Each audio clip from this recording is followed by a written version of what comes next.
gosh. So yeah, I was thinking of heading downstairs because I'm home, my daughter's home, she's still sleeping. Yeah.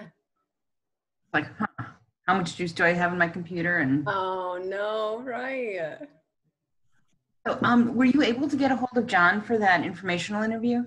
So on wait, what's today? Tuesday. So on Sunday he said he was all good, and yesterday I texted and I never heard back. So I was like, he must be busy. Yeah, he was super busy yesterday. Okay. Yeah. So yeah, Sunday will probably be good. It's like a day off, so in the afternoon would probably be better. Okay. Should I bug him again? I feel bad. Should I text him again No, and say, I will do that for you. thank you, Susie.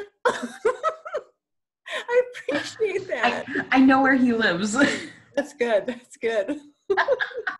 So I didn't realize that your husband and Chris Silvis's husband worked together at some point. Yeah. I was telling her that we had an informational interview with him, and she said that they used to work together. What a small world. Oh, I know. And then he also used to work with Steve Farrell's son, Glenn. That's crazy. I know. And yeah, they were all lawn guys. Yeah. Yeah. So now John has his own gig, and that's awesome. Yeah. And it's usually springtime in lawn care is stressful to begin with because, it's busy. With the shutdown, he was, sitting on his butt for 2-3 weeks or whatever. When the governor released lawn care to start working again, it was 0 to 8,000. Oh my God! The governor had the meeting or broadcast on Friday. Bonds works in a different area with different people she doesn't know. Obviously, that's not doable right now. Right. So Becky and I are going to, watch you and Meg have fun today. Okay. Well, Meg, hi. My name is Jody, as Susie said. And I've baked since I was a little girl, but I didn't turn it into a business until I was in my mid-40s. Before that, I taught about the environment. So this is the first time I've been teaching in a while, but at least I'm teaching about something I love. And I like to bake. Do you like to bake? Mm-hmm. Okay. And I like to eat good things. So we're going to do both. Now, I'll tell you a little bit about the history of the New York crumb cake. It actually originated in New York City. Have you heard of Manhattan? No. Okay, Manhattan's the main island part of New York City, and it has neighborhoods. And a lot of people from different countries moved into different set neighborhoods. And on the east side of the island, on the north section, a lot of Germans and Austrians moved. So it got the nickname Germantown. Factories opened up, and they brought all those good recipes with them from Germany and Austria. And one of them was a lemon sponge cake with kind of a strudel on top. And over time, it became a crumb made with flour and brown sugar and cinnamon and butter. And it was really good. And it was very particular to New York City. And then what happened is that a lot of the bakers got old and their children didn't want to be bakers. So the bakery started closing. And we started getting gross versions, really gross versions of the cake. They were oily, they had too much crumb, the crumb had no flavor, it was either gushy or rock hard, and we called those bodega cakes. Bodega is kind of our word for a deli. And so I decided I was having a craving, because I went to high school near all those bakeries, so you know that I ate a lot of those cakes. And I decided to search for that recipe. I tried everybody's recipe. I tried every famous chef's recipe. They were all wrong. And then finally, I found someone who was thinking the same way I was, a chef, and he persuaded an old German baker to give him her recipe. And he printed it, and I have since been using that recipe with a few changes of my own. The crumb is always brown sugars, light brown and dark brown. And the spices were special to each bakery, so that when you got one bakery's crumb cake, you knew it from another bakery's crumb cake, just by the taste of the cinnamon and cloves and nutmeg. Okay? Now, some people like chewy, some people like crunchy topping. I like a mixture. I'm going to teach you my way, but you'll be able to write down the recipe, and then you can experiment it with that at home and make it your own. Okay, does that sound good? All right, now I have to make sure I bring Stella in before she tries to eat the neighbor's white dog. She has eating white dogs. And then you and I will start. Have you got bowls to measure everything out into? Okay. And you got your measuring cups? Yep. Okay, and I'm also going to get rid of this PDF telling me to buy. All righty. And spatulas? Gotta buy, just, you know, that way. Okay, if you have another one, it's good, because the more spatulas you have, I have 3 things of spatulas. You can never have too many spatulas. There you go. All right, Meg, while you're looking for a spatula, I'm going to go get in my monster. Oh, wonderful. Those are good spatulas. I'll be right back. Stella, come on, I'll give you a cookie if you get your tushy in here. Jody's got a big black poodle named Stella. Aw, cute. I'm writing this recipe down. I'm gonna try it. You know. Okay? You know the rules. I'm writing it down too. I know. I'm excited. So I have it. Come on. Stella, come over here and say hi to Meg. Come here. Stella. Up. Say hi. Oh, hi there, Stella. Okay. Yes, you're never allowed on the counter. All right. Out. Yeah. Okay. Yeah. Hold on. I gotta wipe that. Tell her you have I want to. You do. You have, Jody, Megan wants you to know she has a poodle too, but hers is a sheepadoodle. Baby. Oh, okay. Poodle mix.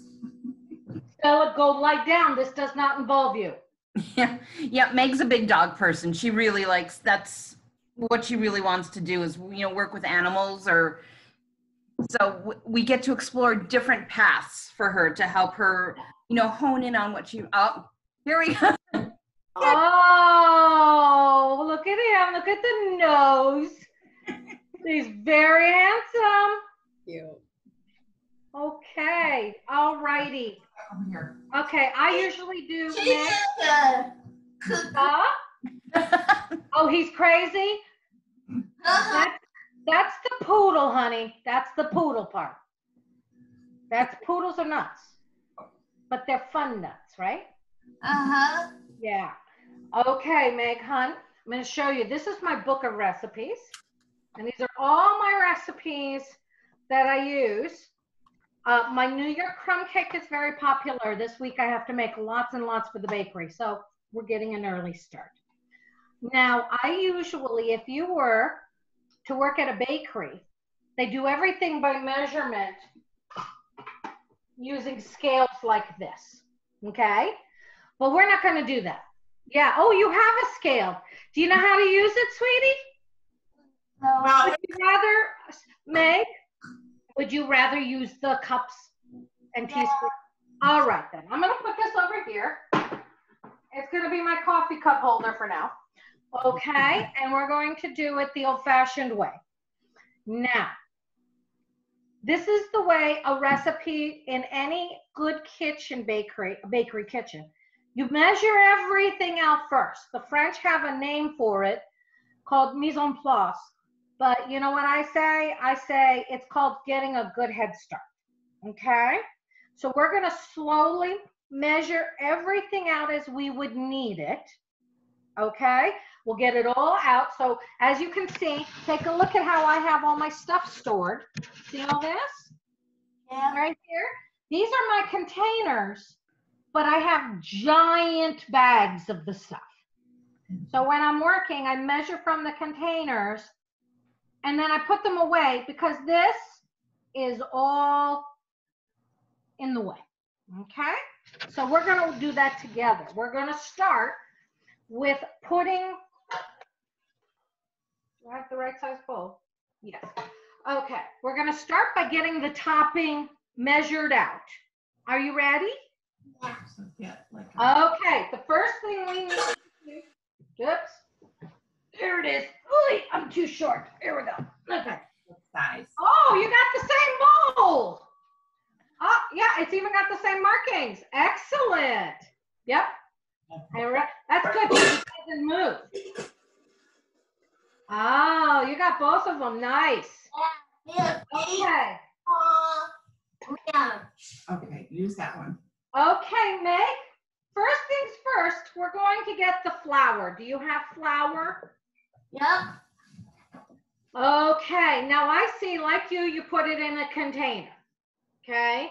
Now what happens is the flour sinks down and gets less air in it. So when you measure it, it can be too much. So do you have a whisk? Open the flour. That's good. All right. And you know what? It might be easier for you, hon, if you put a bunch of the flour in one bowl and measure from that bowl to, perfect. Yeah. Okay. That'd be easier. So put a whole bunch of flour in a bowl. Don't worry about measuring it. This is just to help you scoop it out. Yeah, lids, that's why I got the pop lids, because the flippy lids are annoying. I like it. Okay, keep going, because you're going to need a bunch of flour.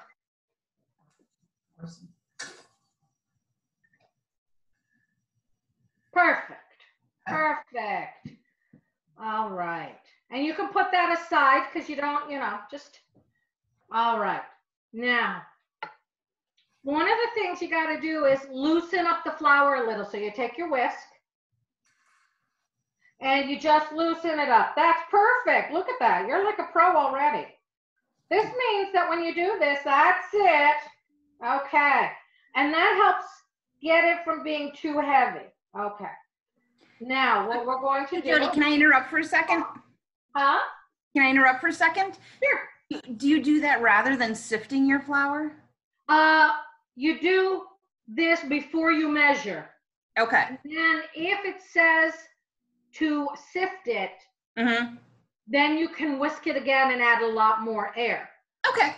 The reason that it's done by weight is because sifted flour weighs 125 grams.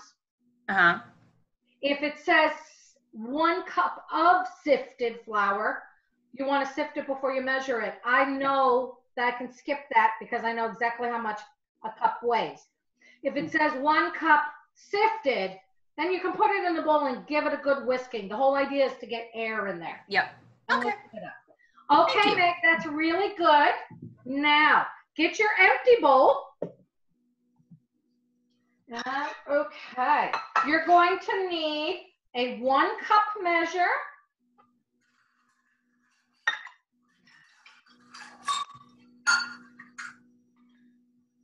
Good, and a 1/2 cup measure. Good.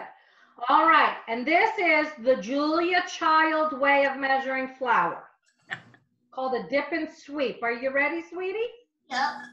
Okay, you take your 1 cup measure and you dip it into the flour and you got a whole lot on top like this. Do you see that? Yeah. And then you go like this. You can take your spatula or your hand.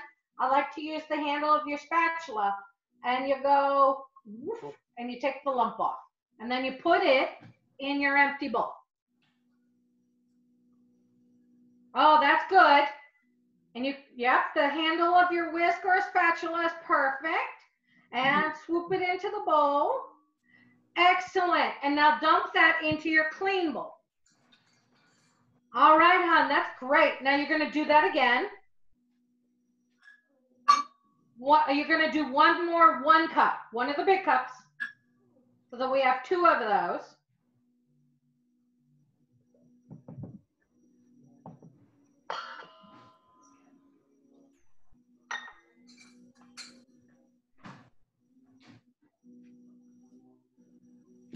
Perfect. Now you're going to do the same thing with your 1/2 cup.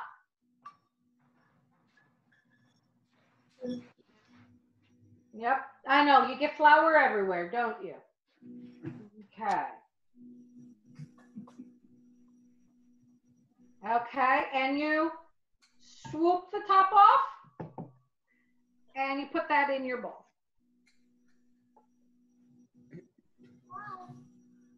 Wonderful. Now, May, if I was doing this to make for the bakery, I get all my recipe done, but we're going to do it step by step for you, okay? So take your flour, the flour bowl that's filled there, and just put it out of your way. That's excellent. Now, we're going to do dark brown sugar.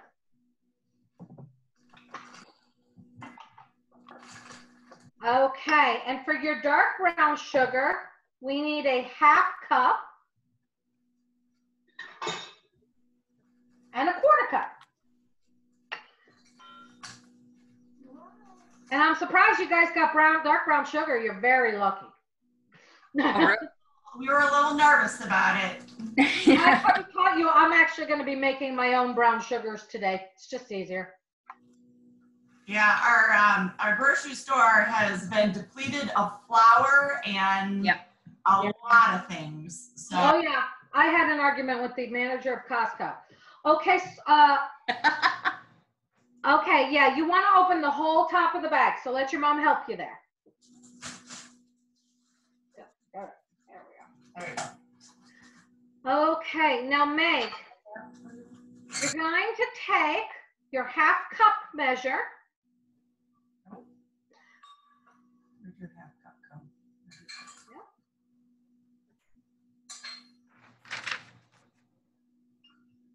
Oh, it's still in your bowl. There you go. Okay, now Meg, when you're measuring sugar, you measure it more like the flour. But when you're measuring these sticky kinds of sugars, they tell you to do it by squishing it down. Not hard, but not soft. So watch me. So I get a good amount in my bowl, in my cup. You see how I got it? Yeah. And then I push it down. And now it won't go any further, so I just use my finger to scoop off the top.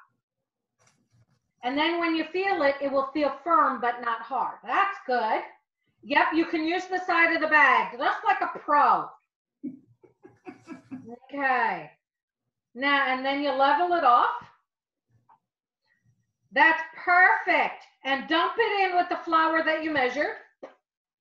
And you do the same thing with the, with the 1/4 cup. We're needing 3/4 cups of dark brown sugar. Okay. And you do the same thing.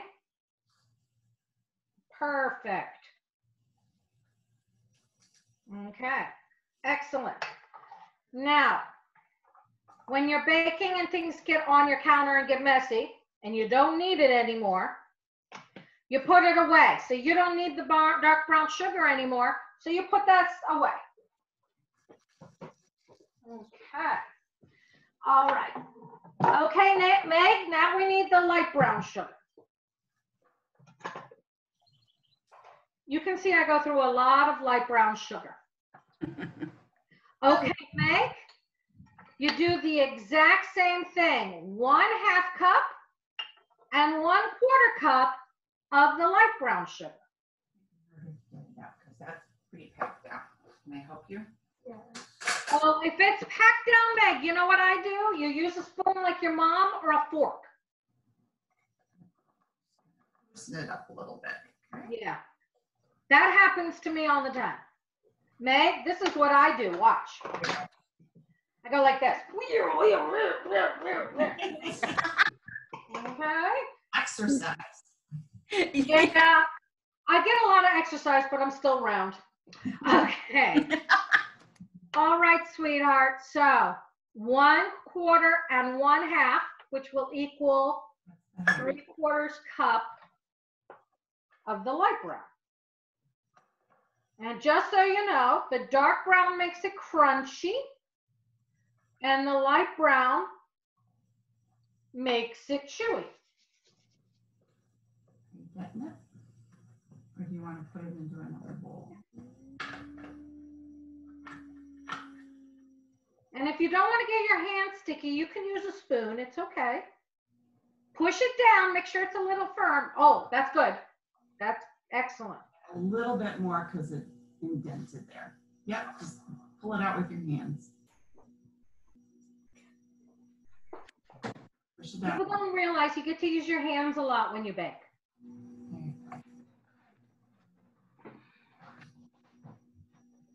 Perfect. Now you do it with the small one.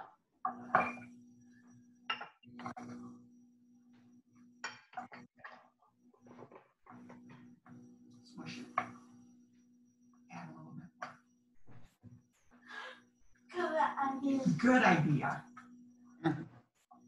Meg's full of good ideas. Yeah, there you go. This is why I go through so many gloves, Meg, because sometimes I just don't want to get sticky. So I put on rubber gloves when I'm baking. Yeah, because almost your hands. Excellent. All right, and we're going to put the brown sugar away. Down. Okay. Okay. I don't have an assistant. You're lucky. Yes, I'm her sous chef today. There you go. Baker.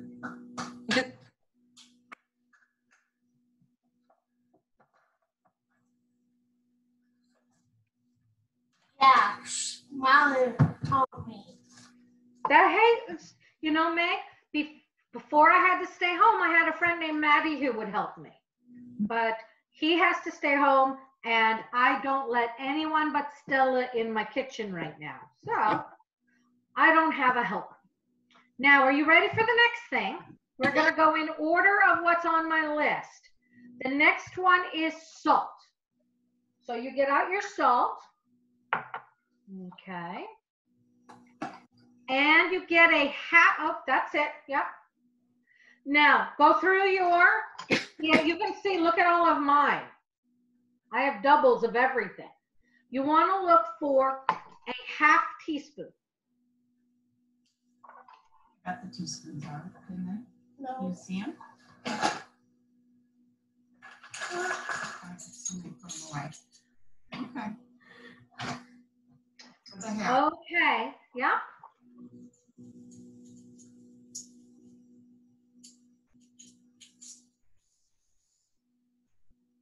Mom. What? Can you see? It's a half a teaspoon, so you got to look for the teaspoon. It's probably going to be this one. But let me look. Yeah.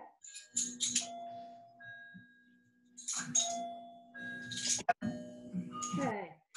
All righty, so you've got a half teaspoon. Okay, excellent. Now, you want to, I scoop it out, but you can pour it into, not over the bowl just in case you make a mistake, but over the counter, and you just want a half teaspoon of salt. Okay, let's That's perfect. over there. Son. That's quite all right. Yep. All right, that's good, sweetheart. Put it in the bowl with the sugar and the flour. Beautiful. Now, here comes the good flavor. You want the cinnamon. Okay, and you're going to need, oh, that's, yes. Big, you've got a big jar just like me. That's the good stuff. Now you need a 1 tablespoon. Big one. Okay, so does it fit in there? It doesn't fit, huh? You might have to, oh, it does. Good. you want to take 2 of those. And don't worry if you get a little extra. It just means more flavor. Okay. Girl too. All right. I put 1 in the bowl. That's perfect. And then put another in the bowl. So you're going to have 2 of those.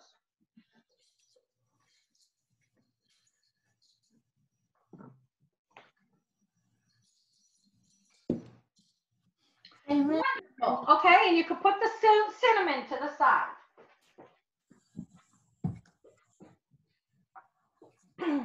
Okay, now do you have cloves? Yep. Right there. Okay. All righty. You don't need a lot of this. Now you'll see that I have a big jar because I actually grind my own so they're fresh. And so I put it all in a big jelly jar. But cloves smell good and they give a nice flavor. Oh, so good. It is yummy. Now, sweetie, you want to get the smallest teaspoon. It's called a 1/8. Yep. Yeah, but you have 2 stuck together. Really? Yep. They nested. There you go. And you want 1 of those, just like the cinnamon. Now remember, later, if someone is writing down the recipe, Mom. Yep. Mama. Okay. Yep.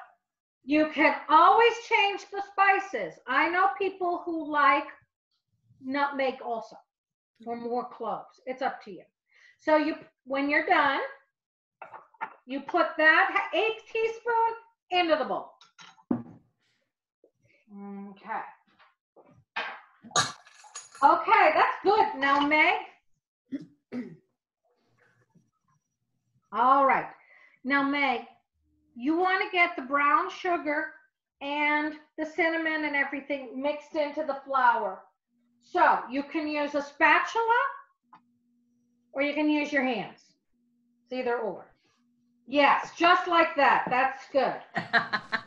That's a good way of feeling for lumps to make sure you get rid of all the extra sugary lumps. Bigger bowl. So if you feel a sugar lump, you crush it up with your fingers. If you're having a bad day, Meg, you can crush the sugar lumps. Okay? You can crush the sugar lumps and pretend they're the people making you mad. Aggressive baking. Yes. Yeah, it's a very therapeutic. Okay. All right, when that's all good and done, you just, and we're going to move on. Oh, you're enjoying that part. Okay.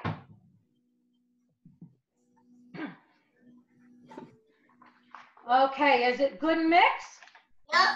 All righty, sweetie, just brush off your hands. And now we're gonna move on to the next part. Okay, this is still part of making the crumb. This part is melting the butter. So you wanna take 2 sticks of butter and you wanna put them into your measuring cup. And okay, Meg, I'm going to show you something so that next time you bake with your mom, you'll see it. You know a butter is in good room temperature when it kind of does that. Not when it breaks, but when see how it's going squishy? Yeah. Yeah. If it just goes thunk, but if it does that, that's good. And yes, you get butter on your fingers. This is why I have tons of tea towels around. Want to test it and see if it's right? No. You don't? You don't want the butter on your fingers? No. That's okay. Not everybody wants the butter on their fingers. One more stick. Stella is listening. She's watching this.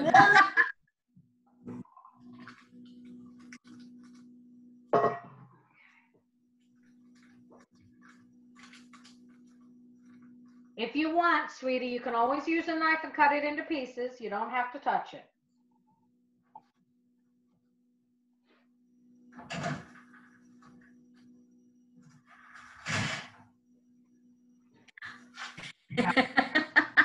Oh, Yeah. Oh, you got the butter on you.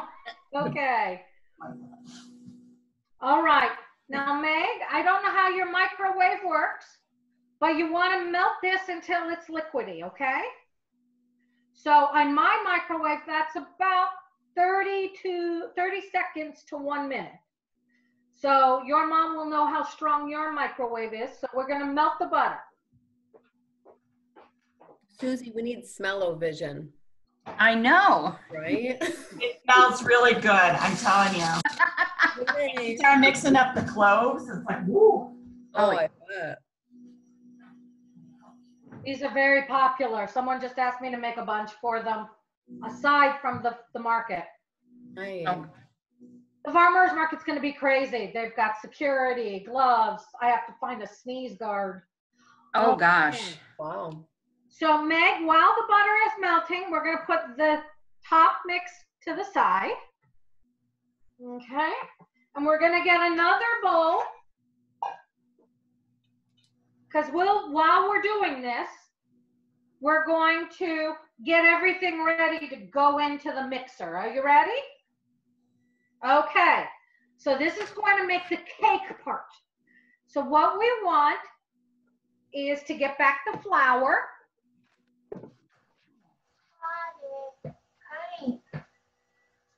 Now remember, you have a little bowl of the flour, honey? Yeah. One now. Give it a little bit of a good mix with your, that's it. Okay. And you want, that's perfect, sweetie. Okay, now what you want is 2 cups dip and sweep and 1/4 cup.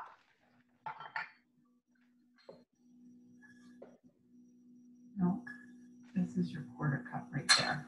So you're gonna do 2 of those and 1 of those. Let me take this out again. More room. Whoa. Yeah.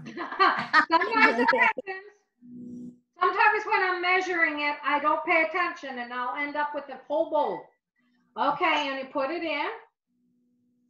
And you do that again.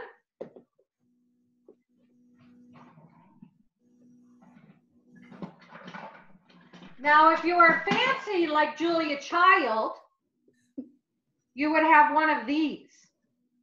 Mm. This is called a spatula, but it's a different kind. It's an icing spatula.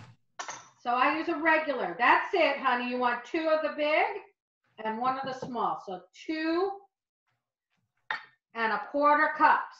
Excellent. Okay. And you can put the flour now to the side. You don't need it now. No, only 1 of those. Just one of the 1/4. So now you have, there you go. Your sous chef is moving things out of your way. Okay. Now this is what we have to do. You don't want a cake that goes squish. You want a fluffy cake. So for a fluffy cake, you need things that put air in the cake, like baking soda and baking powder. So, oh, perfect. See, you got everything there. All right, we're going to start with the baking powder. And you're going to get your teaspoon. And, oh, there they are. And I have them just like you. You want your teaspoon.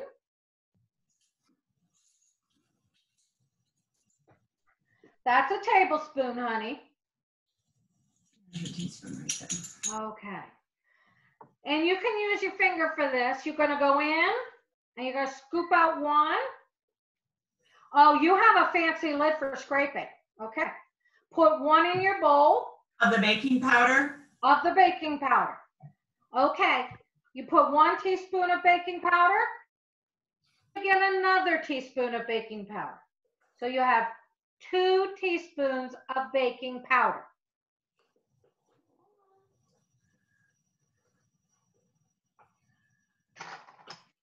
Becky and I are taking copious amounts of notes on the recipe here, just Oh, yes. You do know that I have not given this recipe to anybody on penalty of death for my sister-in-law. okay. We shall not share. Pinky swear that we don't share, okay, Meg? Yep, pinky swear. Pinky swear. All right. Okay. Now, Meg, you can put the baking powder off to the side. If we ever make this, we will say Jody from Corgi Kitchen is just spectacular. Here's the address and how you contact her. Okay. But feel free to make it at home. Okay, sweetheart, Meg, we're now going to do the baking soda. You want a 1/4, that's it. You want 1/4 teaspoon of the baking soda. This one right here. See where it says 1/4, 1/4? That's 1/4. And you just want to flatten it with your finger. Oh, you have the flattening doohickey. Okay. See, I go through, I see. See, I go through large amounts of the baking soda and powder, so I need big jars. I order it by the bags, 1 pound, 2 pounds. Okay. Yesterday, I lugged in 100 pounds of flour. Wow. Wow. How much do you go through a week, Jode? In the middle of the summer during farmer's market, 50 pounds of bread flour and about 35 pounds of AP flour. More depending on what they're asking for. Yeah. And if it's jelly making, because Meg, I make jellies too. I make jams and marmalades.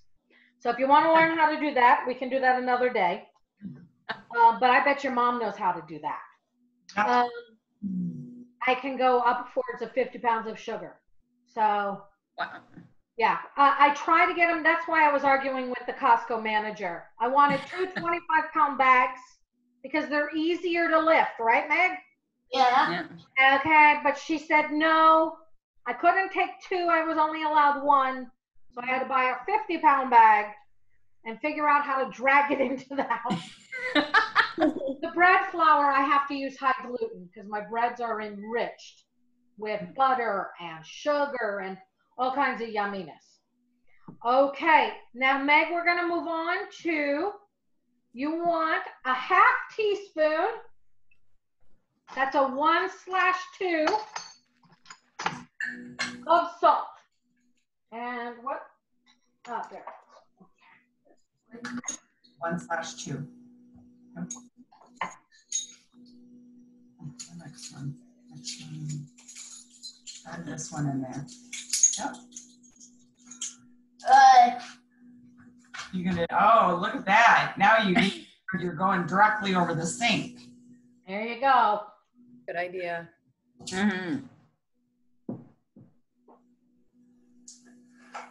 You're smart, Maggie. Got it down now. She knows what she's got going. She's a smart aleck, that's for sure. Okay, that's good. Put it in your bowl. Okay, Meg, that is all the ingredients that are what we call dry. So those are the dry flour ingredients. You're gonna take your whisk because you want it airy. And you're gonna just stir everything together so it's all mixed up. That's good. And Meg, if I was doing this for the farmer's market, I would be using what we call pastry flour, but that's very hard to come by right now. Pastry flour makes cakes a little softer. Erin. Flour makes things even softer. And you don't want to use cake flour. You know why? Because all of this good stuff here sinks to the bottom. You don't want that. You want the crunch on top and the cake on the bottom. That's good mixing, Meg. Now you can put that over here for now. Put it to the side because you don't need it. Ask your sous chef to watch it. All right. Yeah. Now, Meg, is your butter melted? It is.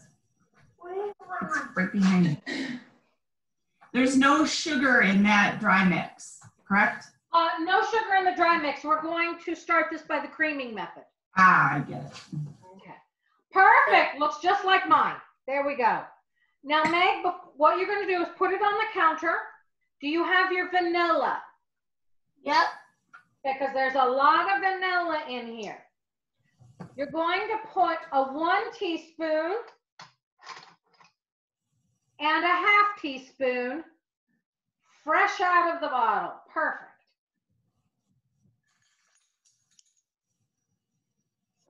And don't worry if you splash or go over. It always makes it taste good. Mhm. I get my vanilla in the big bottles, and I'll show you something that I have. Sorry, Jody, you said how much? 1.5 teaspoons? 1.5 teaspoons. There you go. And you want her to put it in with the butter? In the butter. See, Meg, look at all the extracts I have. I have chocolate, which smells just like chocolate. Mm. I have whiskey, which smells like whiskey. Yeah. Tastes like bourbon, A little bit more. because New York State won't let you use real bourbon. There you go. I have one that tastes like licorice, and I even have one that tastes like brown sugar. Wow. And then that one. Okay, so 1.5. If I was doing this by weight, that would be 7 grams, because a liquid teaspoon is 5 grams, FYI. Good tips. Okay? I know. And Meg, when you're done, you wipe off your teaspoons, just in case you need to use them again. So if it's a dry ingredient, it doesn't get gunked in the spoon, in the measuring spoon. Yes. Yeah, that keeps it nice and dry. My apron, Meg, looks very clean because, see, I washed it for you. Usually, it's covered in chocolate, butter, eggs, and goo, because I use my apron and I go like this. Okay? And I have a tendency, Meg, when my hands are dirty, I go like this. I put pie too. When you Yeah, you do that too? Yeah. Yeah, so that's why I wear an apron, because when I'm working with melted chocolate, I end up with smears of chocolate all down my front. A smear is a spread. That's your first Yiddish word of the day. Right. Yeah, right. I wrote that down. Yeah. I grew up in the Bronx, so I'm a shiksa, which is a girl, a non-Jewish girl, but I know Yiddish. Okay, Meg, are you ready? Yep. You take your butter and you dump it in with all that flour and brown sugar goodness. That's from the topping? For the topping, not the cake, the topping. That's right. Meg knew what she. Meg, you're gonna have to fire your sous chef. Quiet. Goodbye. Okay, sweetheart, pour it in on top and get out your spatula because we're gonna have to do some stirring. So good. Yeah, it smells good. Oh, Mhm. You want a spatula, sweetie, because this will clog a whisk. And you stir and stir until everything is mixed in and crumbly. When I'm doing this, Meg, in really big batches, I use a mixer, but for a small batch, this is fine. This will make 2 8-inch cakes, ladies, or 1 9 by 13. Nice.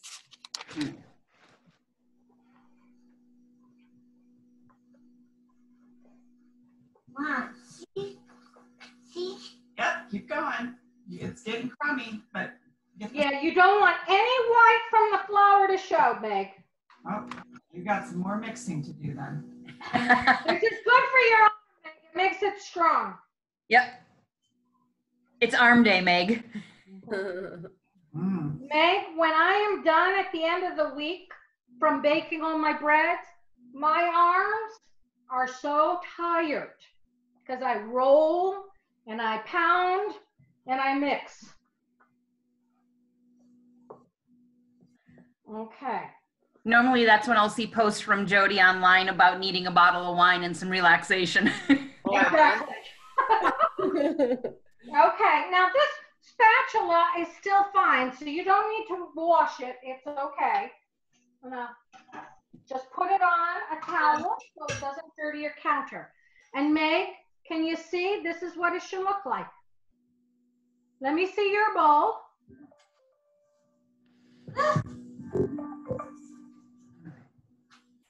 That looks perfect. That's good. Now, Meg, we're gonna put this to the side because now we have to put the cake together.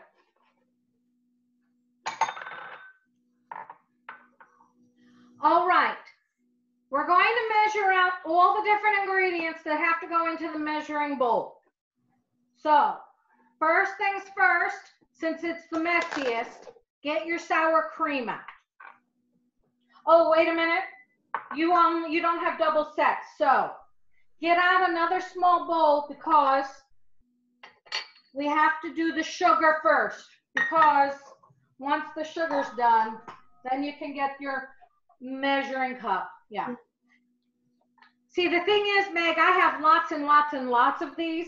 So if I make one dirty, I just toss it in the sink and get another. But I know most people don't. Okay, you just need a little bowl like this, Meg. Do you see my little bowl? Yeah. Okay, you just need a little bowl. That's a good one. That's a nice one. Now, all you want to put in there, Meg, is a 1 cup of white sugar, just like that.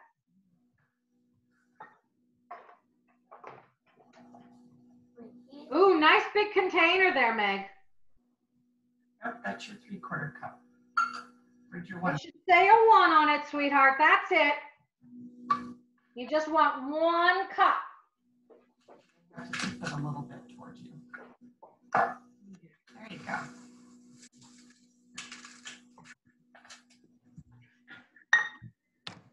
Almost. Just kind of go. Perfect. That's excellent. And you're going to take your lemon extract and you're going to put 1 teaspoon up. It's a fresh one. Where's my coffee? There you go.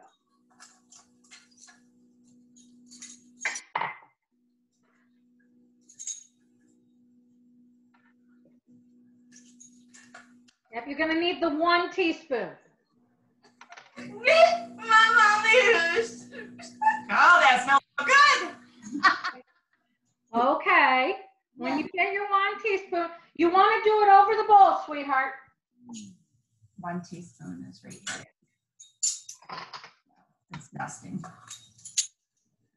All right, and you do this, you just pour your lemon into your teaspoon and you pour it in the middle of your sugar. Go on. If you splash a little honey, that is fine. It sounds That good. smells good. Mhm. Okay. I don't think I've ever used lemon extract. I have not. Leave out the zesting because once you have the extract, you really don't need that. Oh, Yeah. Ah, looks like we got almost the same one. That's right. Okay. It smells good and you can use it in all kinds of things. And you want to dry your teaspoon, honey. Yep, I already did. The sous chef was on it. Yay! Yeah.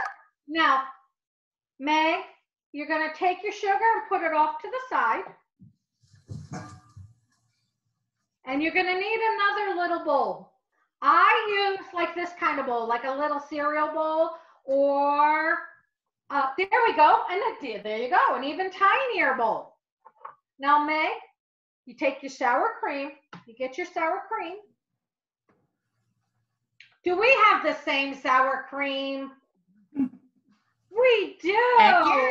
Okay. And Meg, this is the messy part. Gonna take a spatula.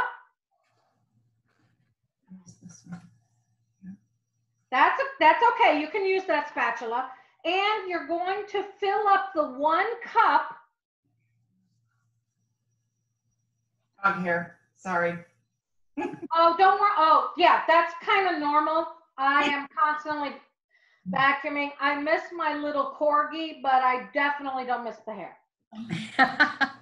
So you're going to take your sour cream and you're going to fill that cup up to the top. Yeah, you can do it.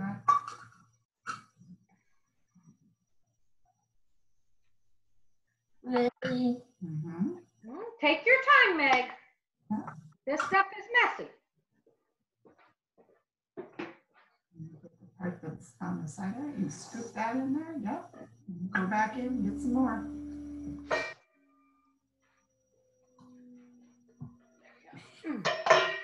I want to make There's sure never I have enough. everything here so I can show Meg everything. Lots of goodness. And you get it till it's all full. Yep. And you're going to knead it. That's good. You almost got it right to the top. You knead it to the very top. And whatever is extra can go back in the container. You can let your sous chef do that because that's what their job is. Yeah. You scrape off the top and you let her clean the spatula. Yeah. Yep. See, Meg, if you were working in a fancy bakery, the sous chef puts everything together and then the baker comes in and puts it into the pots. Okay?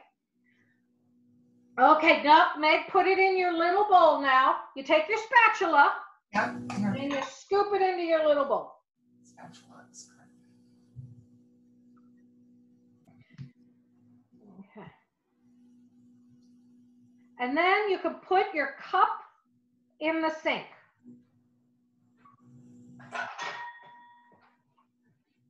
You can use your finger too. Lifting my cup. Yep, you get all of it out of the cup, sweetie. I still see some in the cup. That's it. That's good. You're doing a good job, sweetheart. Excellent. I was getting it off the side. Meg, that's why I'll show you all the different sizes of spatulas I have.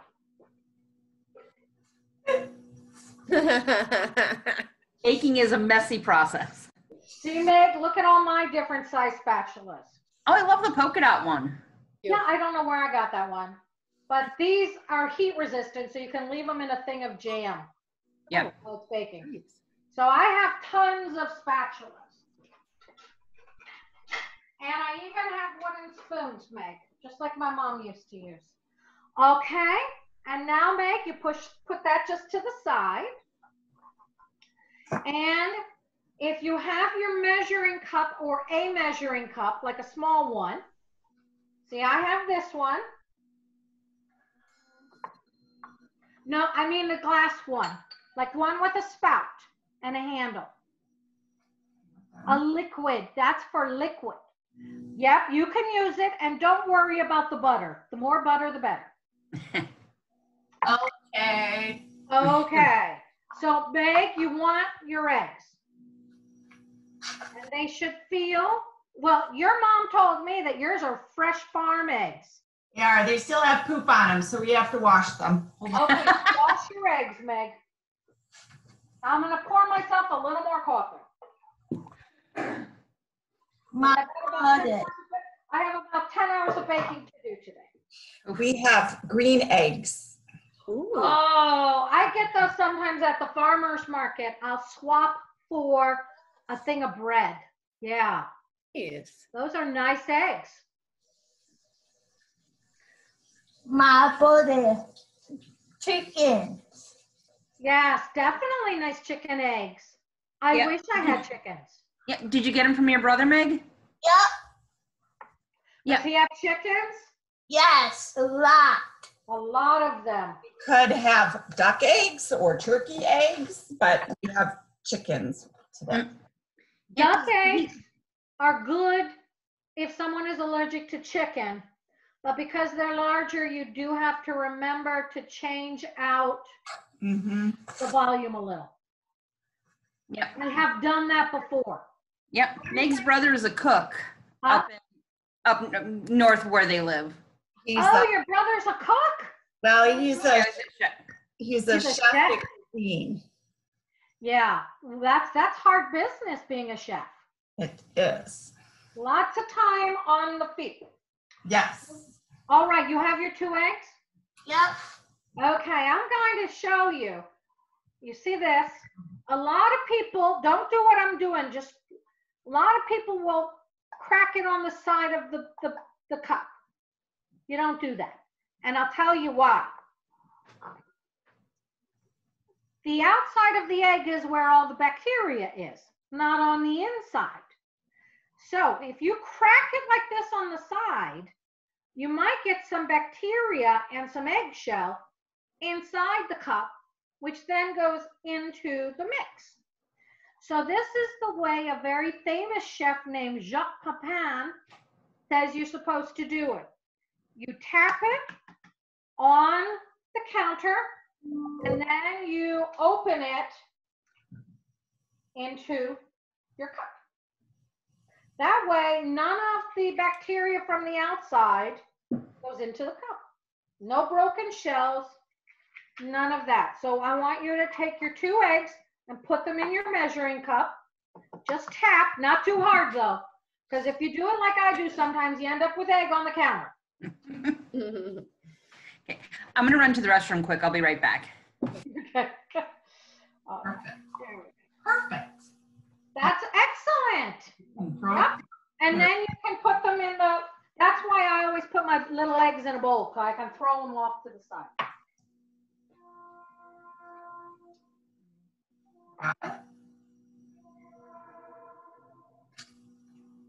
Perfect. Wonderful. Did it. Okay, now Meg, because you handled fresh eggs, you gotta wash your hands. Yeah.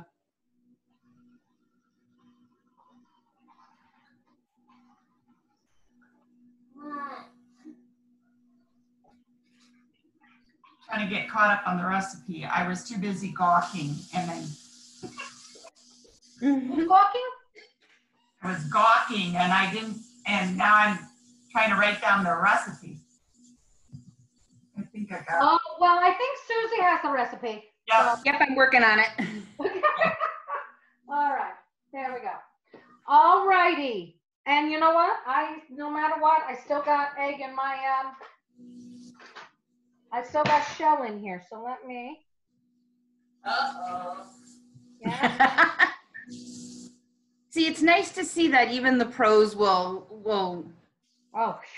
backtrack Like Julie sometimes. Child says, if it breaks, falls on the floor, the people in the dining room don't know.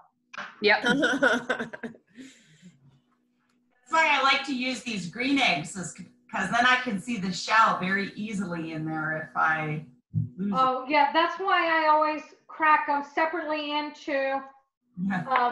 a different container to pour. First of all, it makes it easier to put them in one at a time. But when you're in a hurry or the eggs are too fresh, or some breeds of egg, some breeds of chicken, their eggshells are a little more tender, and so you'll end up with shell in the egg. Oh, well, yeah, in your mix. So I've had a few that were crunchy. Yeah. So much you can do, yeah. And you know what, Meg? When I'm at the farmer's market, there's a famous baker there, and he used to teach at the College for Baking over in New York. And one day I got a sweet from him. I got a scone, and it was crunchy. So even the most important baking teachers make mistakes. So it happens. Don't ever worry about it. Now, Meg, you're going to take your vanilla again. Mom, where's Mom?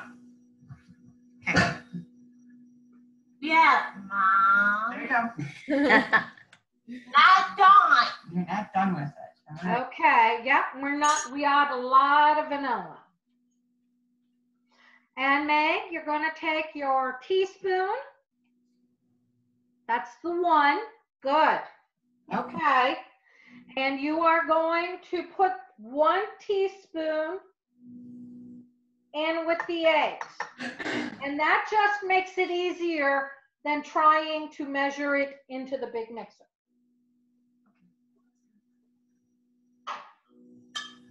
Try. Okay, Meg, you're done with the vanilla, so now your sous chef can put it away. Okay. Mom, done. Okay. Good for the amounts. All right, we have one last thing to do, Meg, before we can start mixing.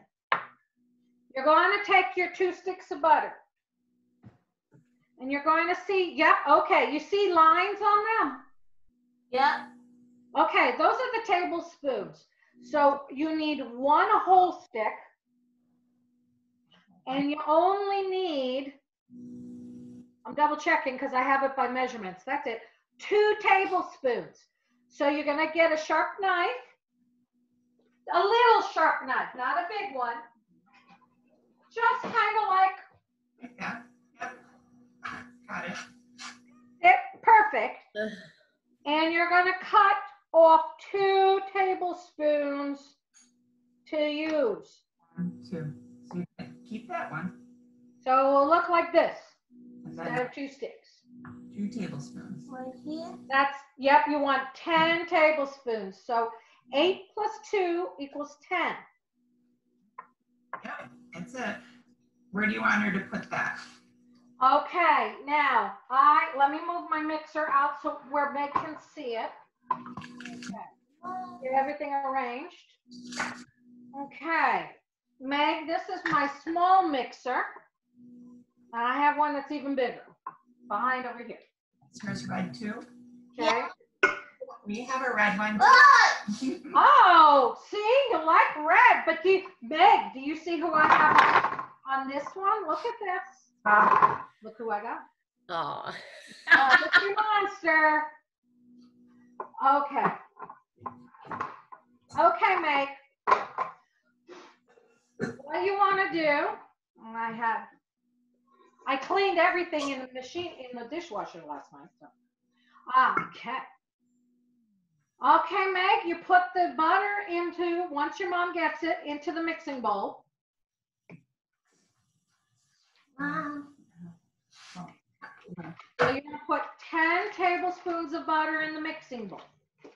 Put all your butter in there while I situate this.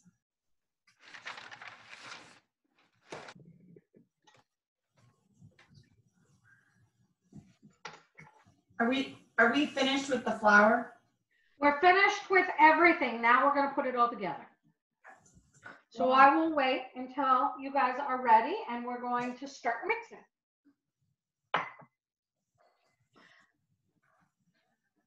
Okay. Meg, this is the type of little measuring cup. Do you see how big that is or how small?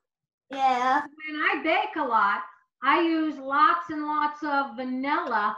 So this actually has a lot of tablespoon markings. So I use this is my little tiny measuring cup. Okay. I also use it to mix drinks.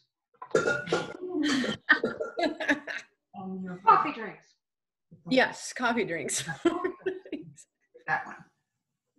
Okay. So you put the butter into the bowls.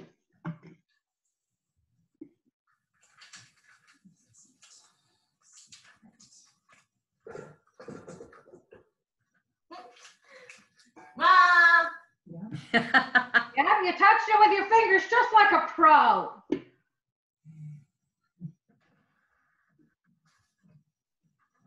Actually, I'm kind of envious of that oven in the background. Before we start, Meg, you know what you have to do? You got to turn on your oven to 350 degrees. Make sure that before you turn it on, make sure that the shelf is in the middle of the oven. Well, let's see. I think that'll use that one.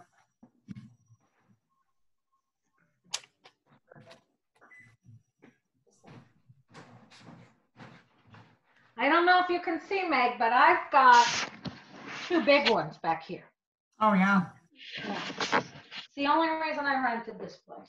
The rest of it, but the ovens, the kitchen. All right, now you got your butter in the bowl. This is part of the fun. You get to dump everything. But first, you take the sugar, not just the sugar, honey.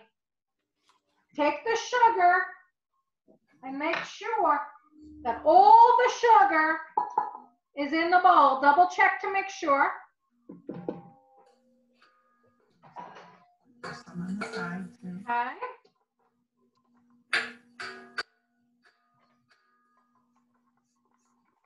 That bowl over there. Get it out of the way.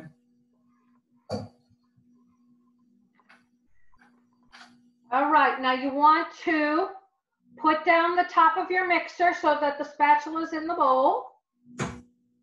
All right, and up, start slow, honey. Nope, you want to start slow. Start very slow, because if you start fast, sweetie, you know what happens to the sugar? Okay. And when the sugar's a little wet, you can increase it to number 2. And you'll smell all that lemon. This is called creaming. And the more you cream, the better the cake. You can never cream too much, but you can definitely not cream enough. All right? We should be able to move it to number 4. So does that mix a bunch of air into the butter, Jody? Yeah, it does. And it also helps dissolve the sugar. Okay. Okay. I know, I never realized how much science there was to cooking and baking until Alton Brown. I hated chemistry, now I use it every day. Yeah. If you see butter in your spatula, you can turn it off and go move the butter out of the spatula. Don't stick your hands in there while it's moving. Do you see chunks of butter in there? No? No. Okay, good. Okay, we're gonna do this for like 30 seconds. And then we're gonna turn it up to number 6.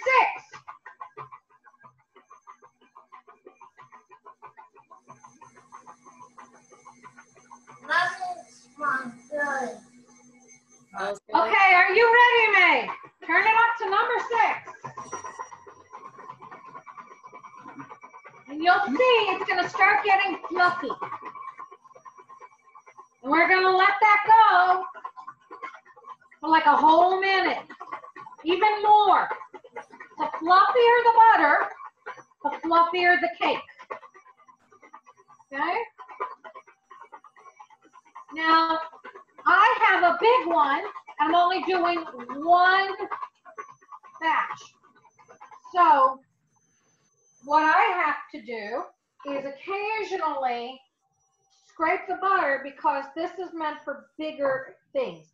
So, this is the problem. A lot of people want the machine to do all the work. And it does 90% of the work. You still have to go in and scrape the sides because that helps you to take a look at what everything is. So turn it off. That's good. Tilt the head up. There you go. And take a spatula and scrape all that off of the mixer. That's good. That's a nice one. And scrape the side of the bowl. And we'll keep mixing. When you do this, you can see if there's any chunks of butter that haven't been in there.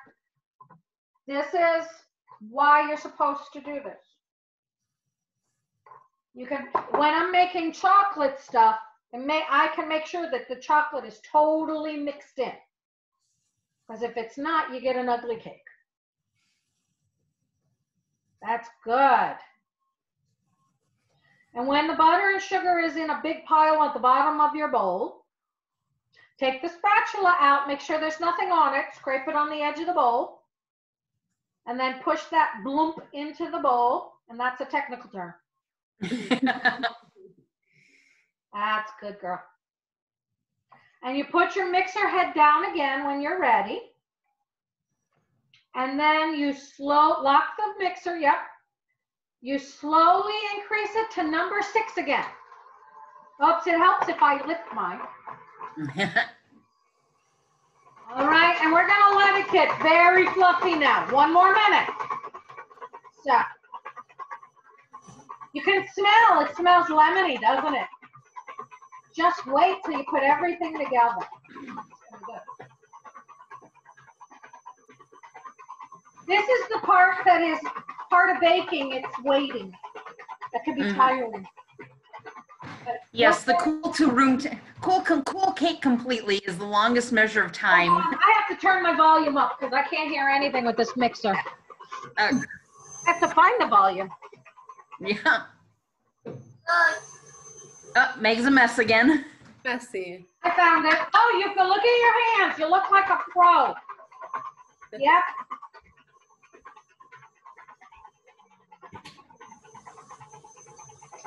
Okay, sweetheart, turn off the mixer. I'm sorry, Susie, I didn't hear you because. Oh, I was going to say, yeah, wait till cake cools completely is the longest measure of time in the entire known world. Oh, yeah. I'm going to increase. There we go. My volume is better. All right, now before we add the eggs, honey, I'm going to scrape. So unlock the thing. Scrape off the spatula, the beater. So you scrape the beater and you scrape down the bowl again.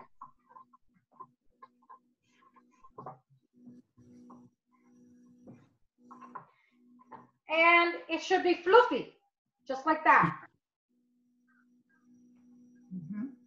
How's it looking? Fluffy? Good, all right.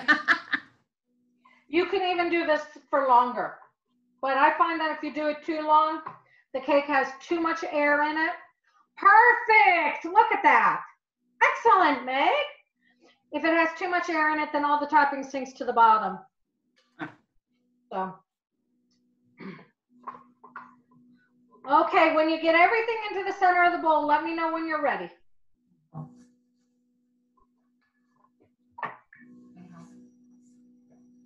Let your sous chef help you, Meg. That's what they're there for. I don't want that in my mouth.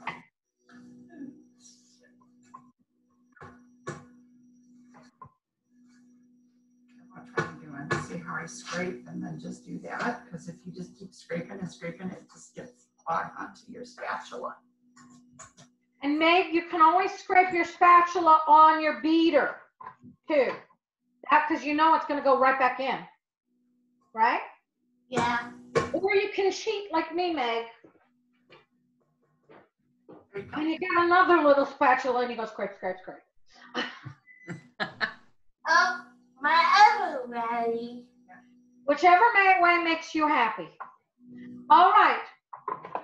We're ready to start adding the eggs one at a time. So put your beater down. Lock. Turn it on to 2. And try to pour just 1 egg in. 1 egg. You have a good idea? Okay. Oh, you don't need a spoon. Do it like this. Just pour. Oh, did you get shell in there too? No. No. She's protecting one of the eggs from pouring in. Yep, she's got an idea. Okay. There you go. That's good. Right there. Now, that's good. Now you just put the second egg right there. Leave it. And you let it mix. And you turn the speed up to 6.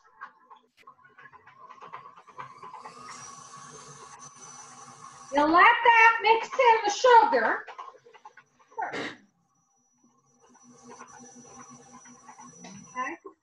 And like I said, because I've got a bigger mixer, I gotta scrape again. Okay.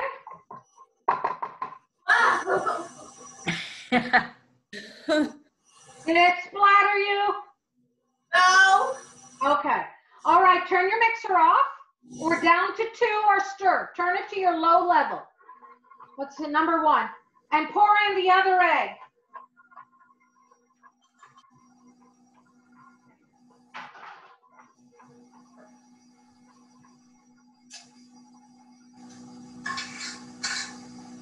Okay, and that can go in the sink.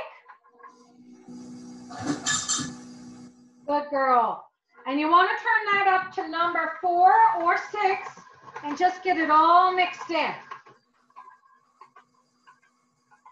And the better mixed in it is, the better. The more mixed in it is. Okay.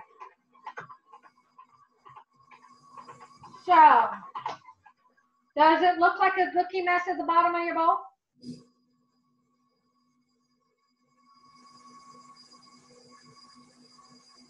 Beautiful.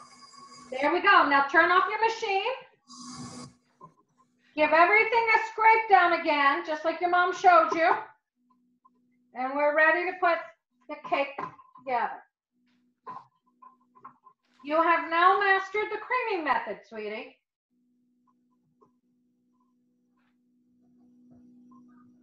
It's the best way to make cupcakes and everything. Okay.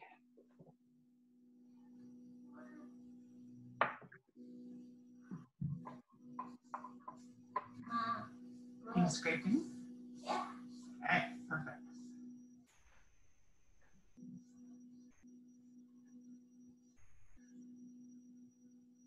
My dad is so happy.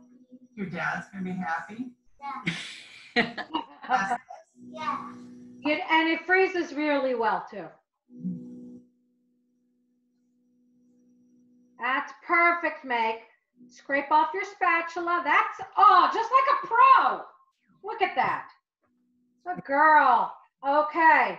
Now, Meg, before you put everything down, put your spatula on a bowl or a plate or something. I want all of this goodness to be in there. I want to miss out on it. Okay, you can wash your hands again if you want. We'll wait.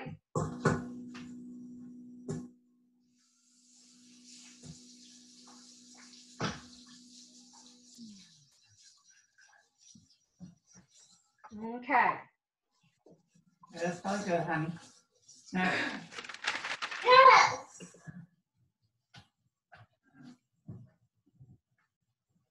Okay, Meg, now we're going to put in the flour and the sour cream, but we're going to do it in a certain order. Okay, so pay attention. Okay, get some. Okay, get yourself a nice spoon. When you're putting flour and a liquid into a cake, and sour cream is actually considered a liquid, even though it's like solid, you're gonna do 3 times this, 2 times the liquid. So put about 1/3. Do you know what 1/3 is? Put about just 1 part of the flour. It doesn't have to be perfect. You don't have to use this, but this is the size of 1/3. Okay, but it's actually 1/3 of the bowl. So watch me. Just want to put in a few spoonfuls. You don't want to put in all the flour. You want to leave some of the flour in your bowl. So put in like 3 heaping spoonfuls of flour into your mixer. Stella, shut up. Okay, and it might be easier if you lift the tilt head. Yeah. There you go. I'm gonna put a little bit more. There you go. Go lie down and stop barking. Okay, that's good, sweetheart. Now, put your mixer down. Okay. Now, we're not going to do this on high speed, and I'll tell you why. The faster you mix, the less soft the cake is going to be. Because you develop gluten, ladies. Okay? So we're going to just do it on number 1 or number 2. That's all. till everything is mixed in and just mixed in.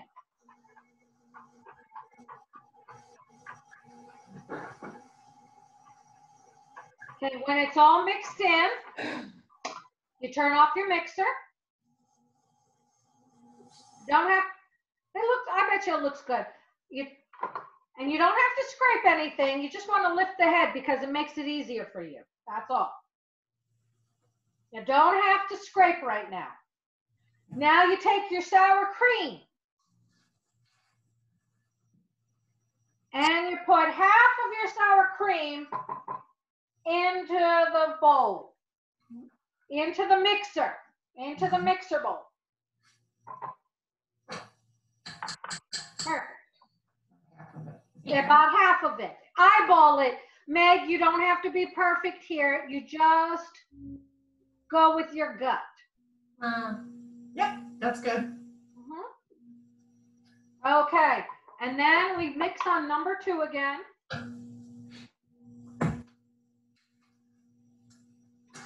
Until that's mixed in. And when you think it's mixed in, you stop your mixer.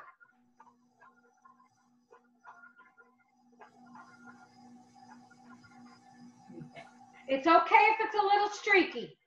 That looks good. Okay. And then you do the same thing again with the flour. And so you have what flour you have left, put half of the flour into the mixer bowl. Half of that bowl. So not all of it. Be careful or you're going to end up dumping the whole thing in there. How about you? Oh, look at that. She's doing it like a pro. That's how I do it. And then you end up with flour everywhere, just like your mom said.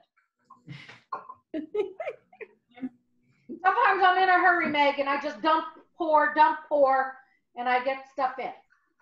You want to leave a little flour at the end, Meg. There you go. Perfect. Excellent. Now we do the same thing again. Number 2, just let it mix. Block it. Once you get this down, it should only take 30 minutes to put together. That's a little high, put it on the low one. And when you think you know now, Meg, when you say it's mixed in, you stop your machine. Should be good now, right? Good. All righty. Okay, now Meg, we're going to put in the rest of the sour cream into the bowl, the mixer bowl.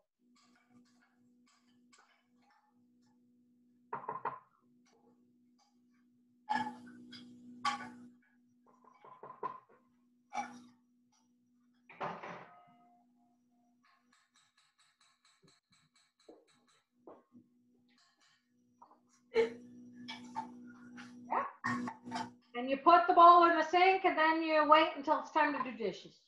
Because there's always dishes. Yeah, Right. which is for me about 5 times on a baking day. And then you do it again. Put it on number 2. That's a good speed. And you let it get mixed in until it's about streaky. And you tell me when you think it's done. You should be smelling that lemon now, right? Yep. Okay, I think we can stop.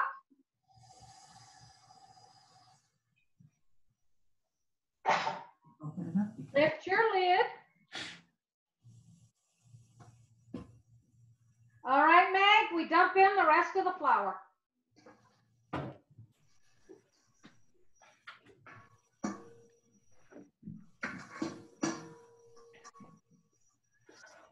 All righty. Got goop on you. It takes a while to get past the gooping. I can stay pretty clean during most of it. Chocolate, though, forget. All right. Now, turn it to number 2 and we mix it in good. Too high. Too high. Up, turn it down a little. You got some escaping flour. Now when all that flour is in, you can turn it up a little more. Good. Excellent. Okay. I think we need to do a little scraping. You see color up there? We're going to actually scrape in a minute. Okay. Oh, sorry. I got. Okay. Don't do that. Don't be mean to your sous chef. You're lying. Okay, sweetheart, I think you're done. So what you want to do is turn it off.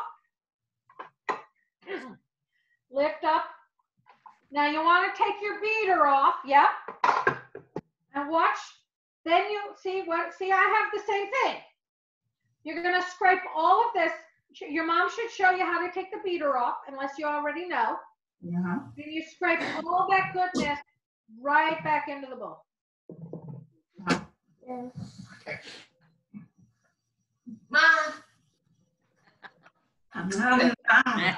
You can have your chef do it. That's perfectly fine. What? I always did it because my friend Maddie was piggy. Now you can scrape. Oh, he was such a mess. Men usually are. Oh, he would have flour. He would have batter on the floor. I don't know how he could get. I can actually have pretty much everything clean until pie making time. Yeah. The blueberries just tend to bounce everywhere. Mm-hmm. And then Does Stella help clean up the blueberries? No, Brody used to. My little corgi, he would wait for all of the fruit. And so it was coated in sugar, so he'd get some. And he loved it. The dogs knew. They would go to their separate beds. Stella's always in the mudroom. Jimmy was always in my bedroom in his bed, but he could see into the kitchen. Mm-hmm. And Brody would be by the living room, but I would see two little ears going like this. Hey, what you doing? Hey, what you doing? Exactly. So I have a pair of work shoes just for the kitchen. Yep. And when I would put those on and say, it's time to work, guys, they all knew where to go. Nice. Because I am what they call a licensed home processor. My dog, I have dogs in the house, but I have trained them to stay away. When I get a corgi puppy, it will have to be gated until it learns. Yeah. I will find one. Still not ready. Oh. We're not ready yet. No. We will be. Brody was a good dog. Oh, he was the bestest. He was the best. I found a breeder. She's in Arkansas, though, so that's an 18-hour drive. Yeah. And she breeds beauties, but. All right, are you ready, Meg? You're going to take your spatula, and you're going to go into the bowl and scrape the sides down to the bottom. And you're going to get everything, and you're going to give it a big stir so that you get everything mixed in. And this is where having a second spatula comes in, because after you give it a big stir, you can use one spatula to scrape the other spatula. And if you want, you can always have your sous chef do this part.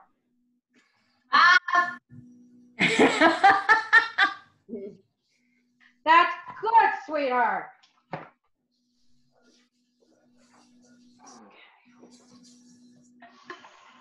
Okay. How are you doing? Get a little bit of that over there on that side. Kind of go up on the bowl. I know. Go up there. Okay, now that's good, sweetie. You don't want to mix too much. Now you want to scrape everything clean into the bottom of the bowl.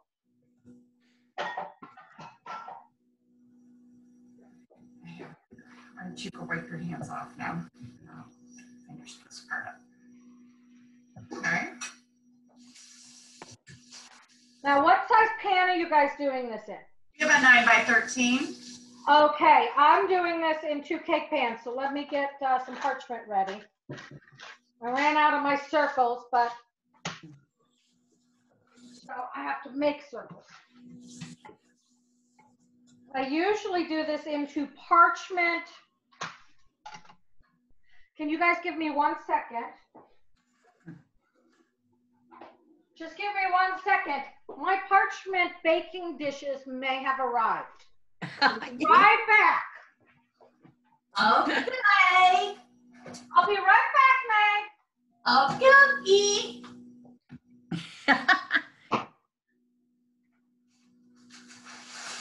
That's funny. But yes, as a baker, Jody has been, having the same struggles we have all had, trying to find, flour and sugar and stuff like that. But so it's been interesting to find the, like listen to the Great Yeast Heist, and Oh, that's hilarious. I know I was so excited. I found some yeast in my cupboard because I had time, so I cleaned out my cupboards and packs of yeast that was still good, and I'm like, yes. Nice. Good find. I What? keep ordering yeast every single place I can find it Oh. because I use a special yeast. Mm-hmm. So it's for enriched breads, and it's an instant, what they call an instant gold. You can just add it right to the dry ingredients. You don't have to proof it. Oh, wow. I used to pay $6.98 a pound. Now it's $19 a pound. Wow. Yikes. So every time I see it, I should have bought that case. Yeah. Okay, now Meg, since I do this for people who buy them, see, I have a pretty little baking tray that is made out of parchment paper, and I'm going to bake them in here. But you're going to bake them in your pan. So first thing, I'm going to show you how to do this. You get your spray. I have a pan here. Where is it? That's Perfect. it. Nice. Okay. All right. Now, Nice. Meg, you're going to spray your pan, the bottom and the sides. But do it over the sink, Meg, because if you get any of this stuff on the floor, you know what happens? You go slipping and slide. Yep. Yeah. And I have fallen on my tush many times. Oh. And Meg, a tushy is your bottom. That's Yiddish for bottom. Noted. It comes from pockets. Okay.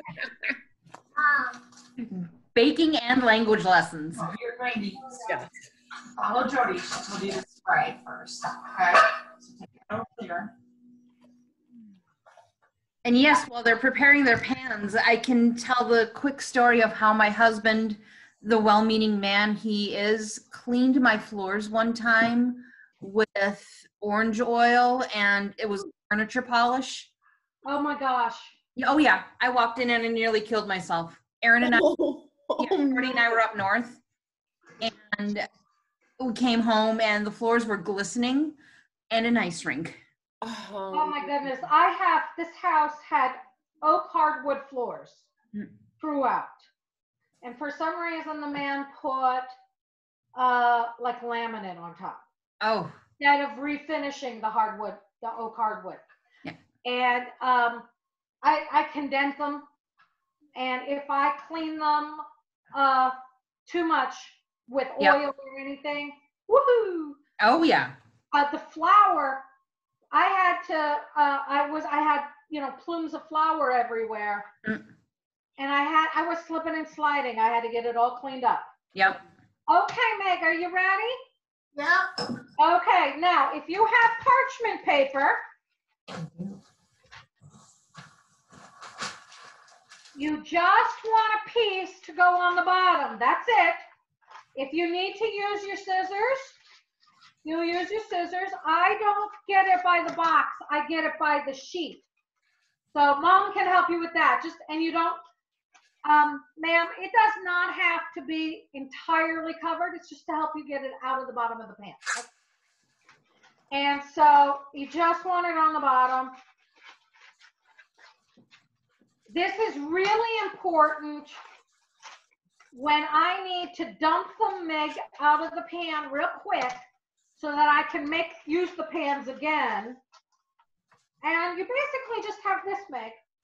See? You don't need to worry about your sides because that's where you can always use a spatula to scrape it.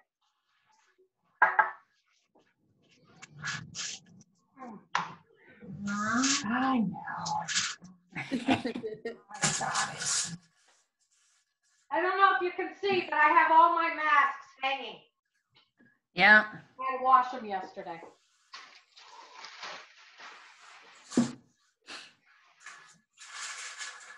I have a mask for every store. Really? Well, there is no one place to get what I need. I have to go to 5 stores. If Costco or our restaurant supplier here called Ace Endico had everything, I wouldn't have to. But I don't need 30 pounds of frozen blueberries. I only need 10. Yeah. So until I someday have a commercial kitchen. Oh, that'd be awesome. And if I had, my aunt wants me to open a bakery, and I'm going, oh no, that's too much overhead. Yep. I just work on getting all of my customers totally addicted. All right, now Meg, I have to make 2 equal cakes. You do not. You're gonna dump all of that goodness into your pan. But when you have to divide it, I'll show you one of my other little pans.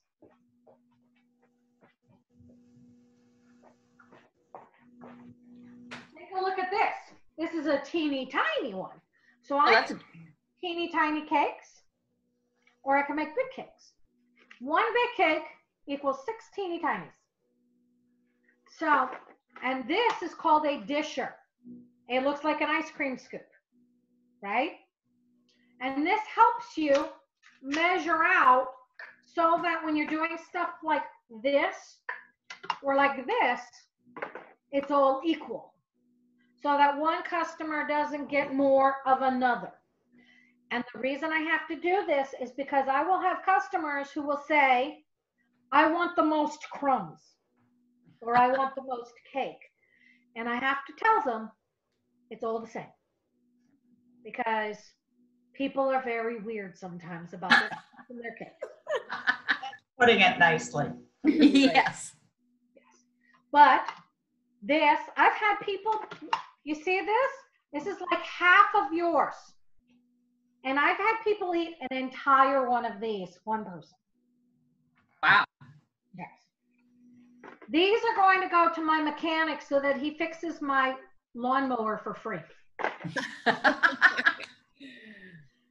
See, Meg, once you know how to bake really well, you can ask people for, well, I'll make you a crumb cake if you fix this for me. Trust me, you'll be able to do that now, Meg. You and your mom can go, oh, can you fix this? We'll make you a crumb cake. Okay, now Meg, what you're going to do in your pan is scrape down and dump the whole bowl into the pan and spread it out. And I'm going to scoop this.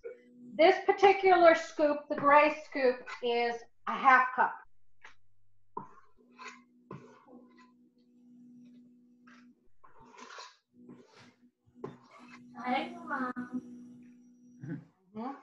Yep, that's good when you have someone hold the bowl for you. When I'm working in the chocolate cake, I don't have someone. People have been, I don't know, Susie, if you remember seeing my big Midnight Rider bundt cake. I don't remember it off the top of my head, but it was. It's big and it weighs like 2 pounds. I usually do it in loaf pans. It's kind of like a cross between a soft bread and a pound cake. Oh, and gosh. I'm in bundt pans and covering it in chocolate. And because of the virus, the shops can't slice or dice. Okay. Everything has to be so I have families buying the whole cake every week. Wow. They're paying $35 for a whole cake. For a chocolate fix. I'm like, how are people eating this much sweets? But see, because I've been doing boredom baking too, it's ridiculous. I'm not much of a sweet eater. I will go salty before I go sweet. But I make cupcakes, and it's like, eat the cupcake, right. Eat the bread. Well, I've been the Amish cinnamon bread that I was one of the recipes I offered Meg. It is like a pound cake bread. I use flour and regular, And you can do it with a cinnamon swirl through the center, which is normal. Mm-hmm. Or you can do it with chocolate chips. Ooh. And cocoa I've got to powder. get better at my pound cake because I made that Italian lemon bundt or a pound cake. Uh-huh. And it was too heavy. It was good, but it was too. Well, that's why people like the Amish. I call it Amish, but it's really not. It's just a cinnamon type of thing. Because it's lighter than a pound cake and they can toast it and they can eat it plain. I'll send you the recipe. Okay.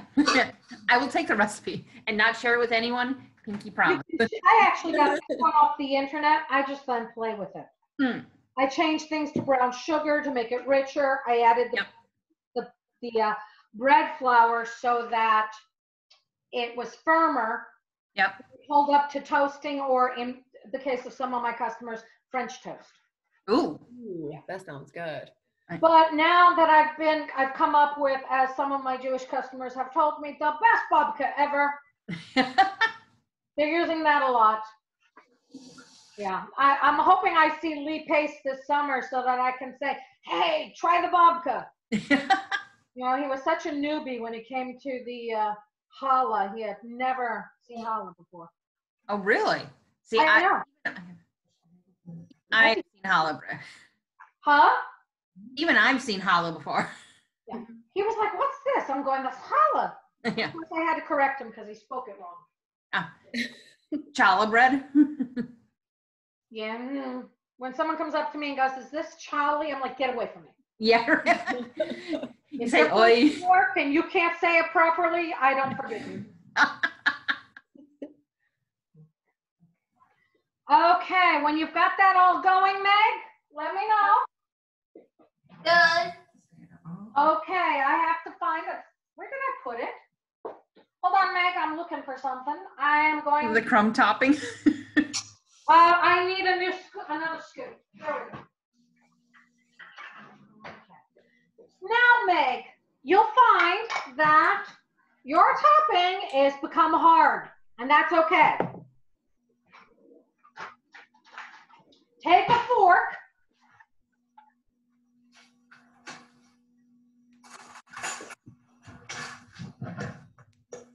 and that's it. You want to loosen it up. You want, okay, Meg, you want balls like this or smaller. You don't want crumbs this big. Even though these are very tasty, they stick to the bottom. So, some bakers will tell you to roll them in your fingers. That I don't do. I just use my hands to break up the flour. And try and not get it on the floor all the time, which I do sometimes. And then when I'm babysitting Percy the Wonder Pup, I can hear him.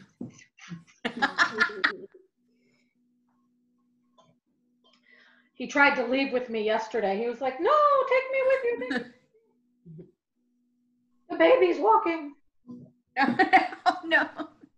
Oh, he is not happy about that baby. Okay, when you get it nice and loose, honey, dump it on top of your cake and spread it out. Okay, Mom, you ready?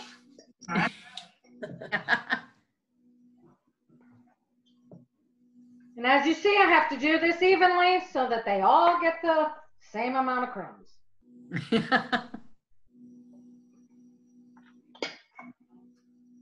I used to actually weigh it. Now I figured out how much each of these weigh, and that's what I do.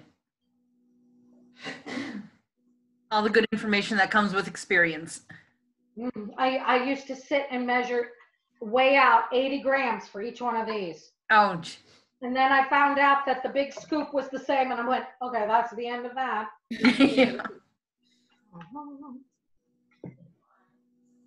Just like that, and then you can spread it. And you arrange it the way you want. You do not have to worry about it being fancy, but if you want to make sure there are nice large chunks, go right ahead. Okay. I always leave a few of the, like about the size of my thumb. You see how that is? One or two gives you a good crunch. Mom, no touch. And if you want, you can take, if you don't want to know what you can take a teeny tiny bit and taste it, and you'll know what the crumb's going to taste like. Aha, give it to Mom first. Nice. Mmm. Yum. Let's just make a bowl of crumb. Yeah. See, that would be me. Mm-hmm. Mom, too hungry. Too. No, oh no, no. Yes. The dishwasher. You're Oh, yes, my dishwasher is ready to go. Okay, are you ready to bake, sweetheart? Yep. All right, we're going to put it in the oven for 15 minutes to 18 minutes. Is your oven running true? No, it runs long. We always have to keep stuff in there longer. Okay, that means that it's probably a little bit below. Mm-hmm. If you ever get a chance, you can calibrate it. So, okay, this is what you're going to do, honey. You're going to put it in there for 18 minutes. So you put your thing in for 18 minutes. And then after it beings for 18 minutes, you're going to turn it around and bake for another 18 minutes until all of this is brown and crunchy. And a toothpick, like I have, or a knife comes out clean and not goopy, okay? So let's put our crumb cakes in the oven.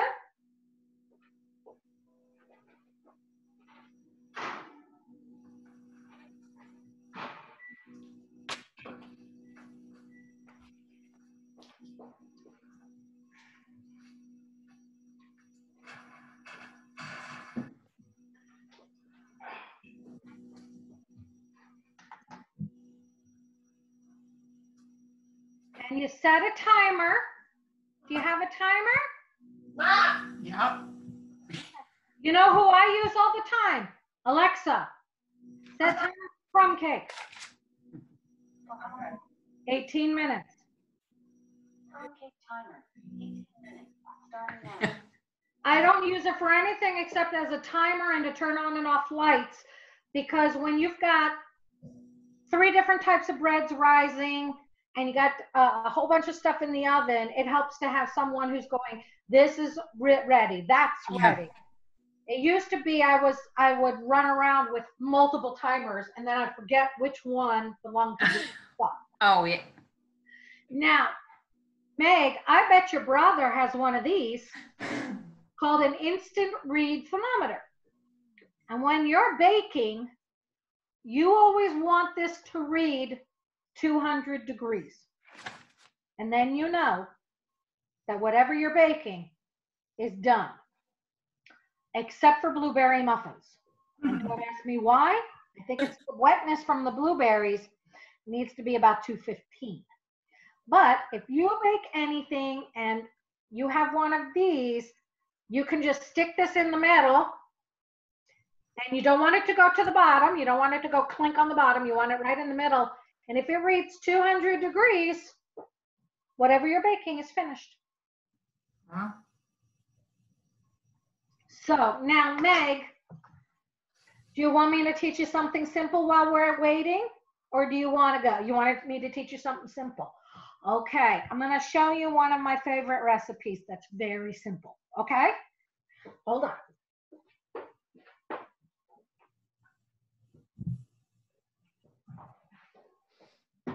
This is my Bible. This is my guru.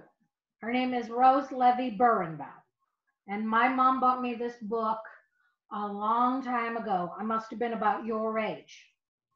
And it has so many different cookie recipes. Do you like shortbread cookies?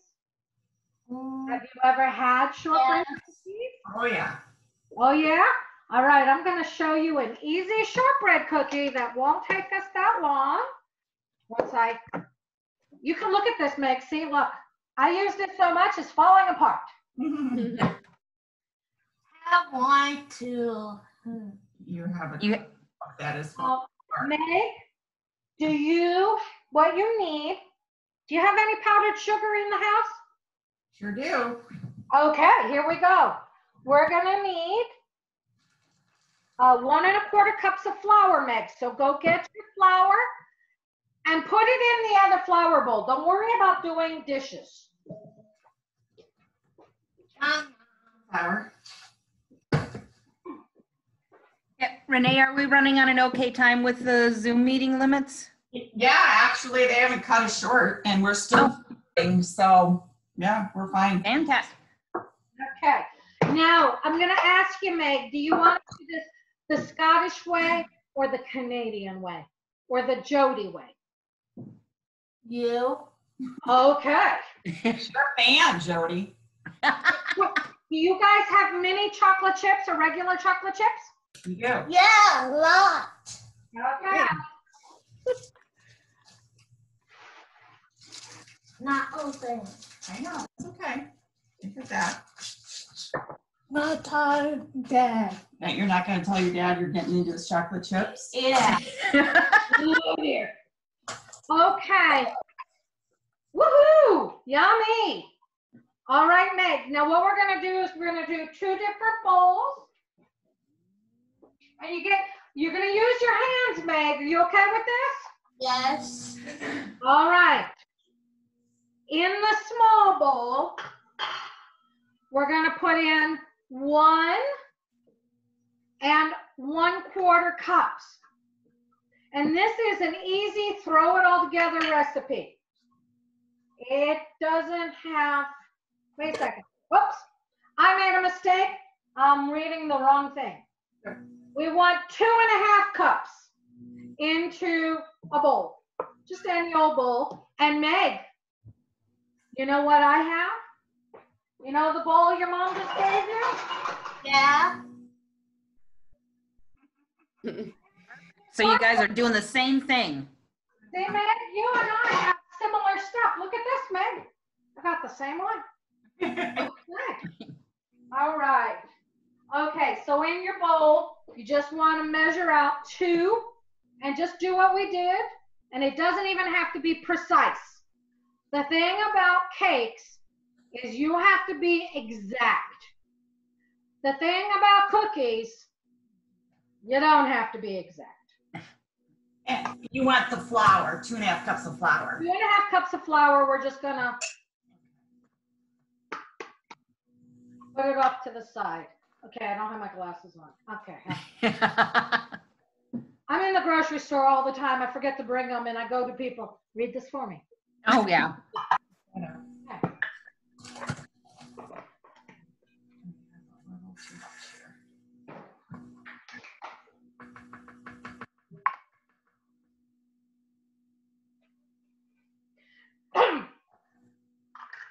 Meg, do you like butter?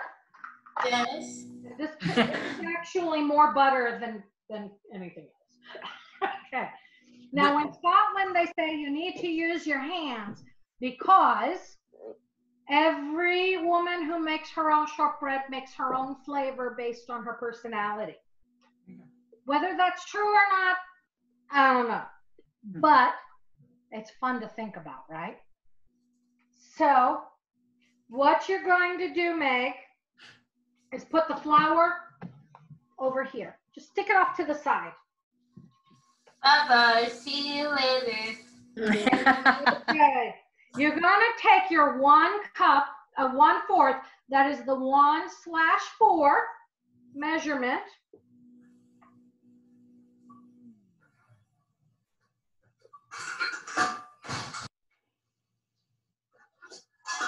And ladies, if you want to do this at home, you use fine sugar. That's how it's done in Scotland. 1/4. 1/4, and you get some light brown sugar. Light brown sugar is the way the Canadians do it. For a richer. What do you need? You put that in your bigger bowl. You need the brown sugar? Yes.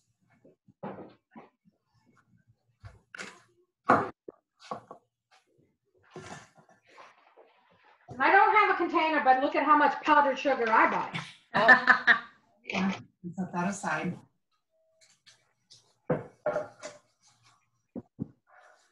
Okay. You remember how to do it? Smush it down a little bit, level it out.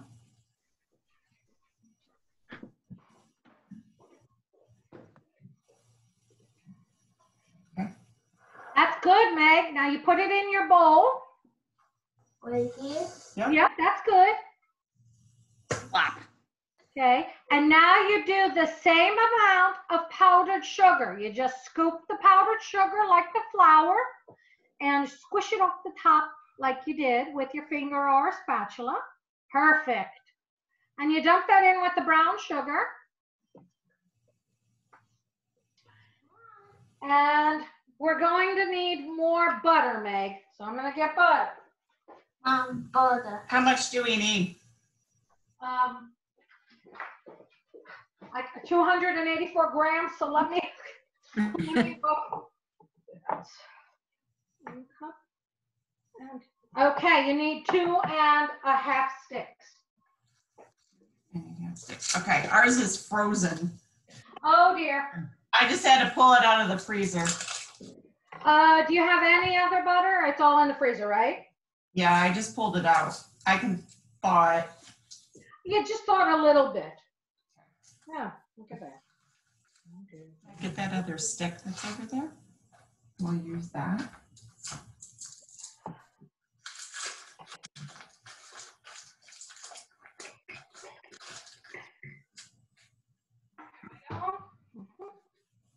Mine is cold, so. Now, Nick, while your mom is thawing the butter a little bit, you take the brown sugar and the powdered sugar, squish it with your fingers. So it's all nice.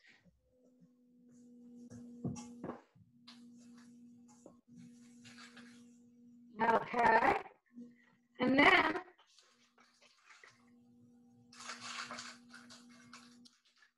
okay, now you can when your mom's got the butter ready, you're just gonna cut it into chunks make sure you take the paper off because that doesn't taste it. Into the bowl. So it's gonna be 2.5 sticks into the bowl.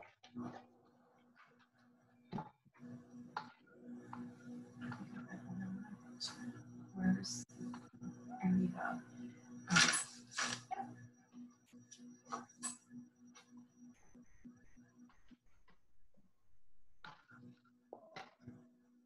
Mine's a little cold, so we'll be working on this together, okay? half. Let me get my plug. It says I'm running low. Hold on 1 second.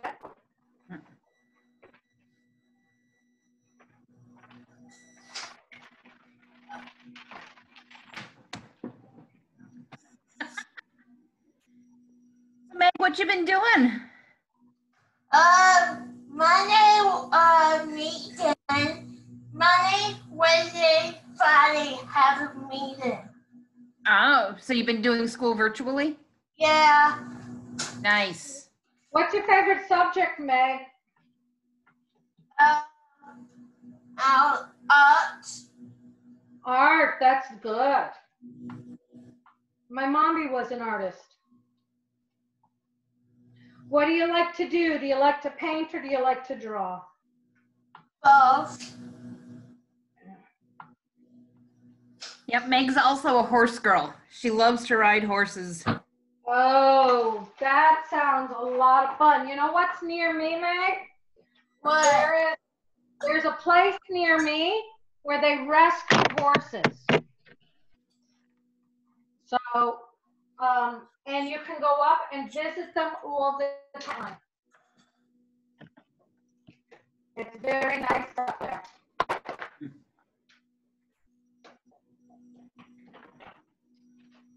Okay, I keep shorting out something over here, which I'm not happy about. So I'm going to plug it on there. Okay. Yeah. The guy who did this was a do-it-yourselfer, if you know what I mean. So, Jode, your audio is breaking up a little bit. yeah, because my battery is down. Hold on. There, things should be better now. There. Oh, okay.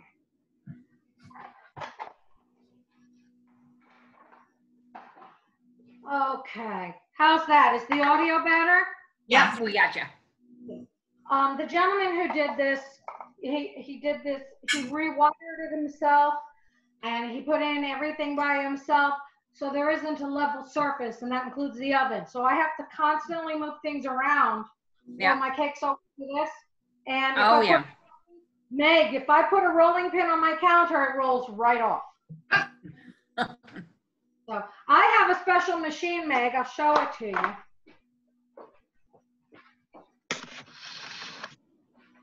This machine does all my rolling for me. There are these two rollers right here.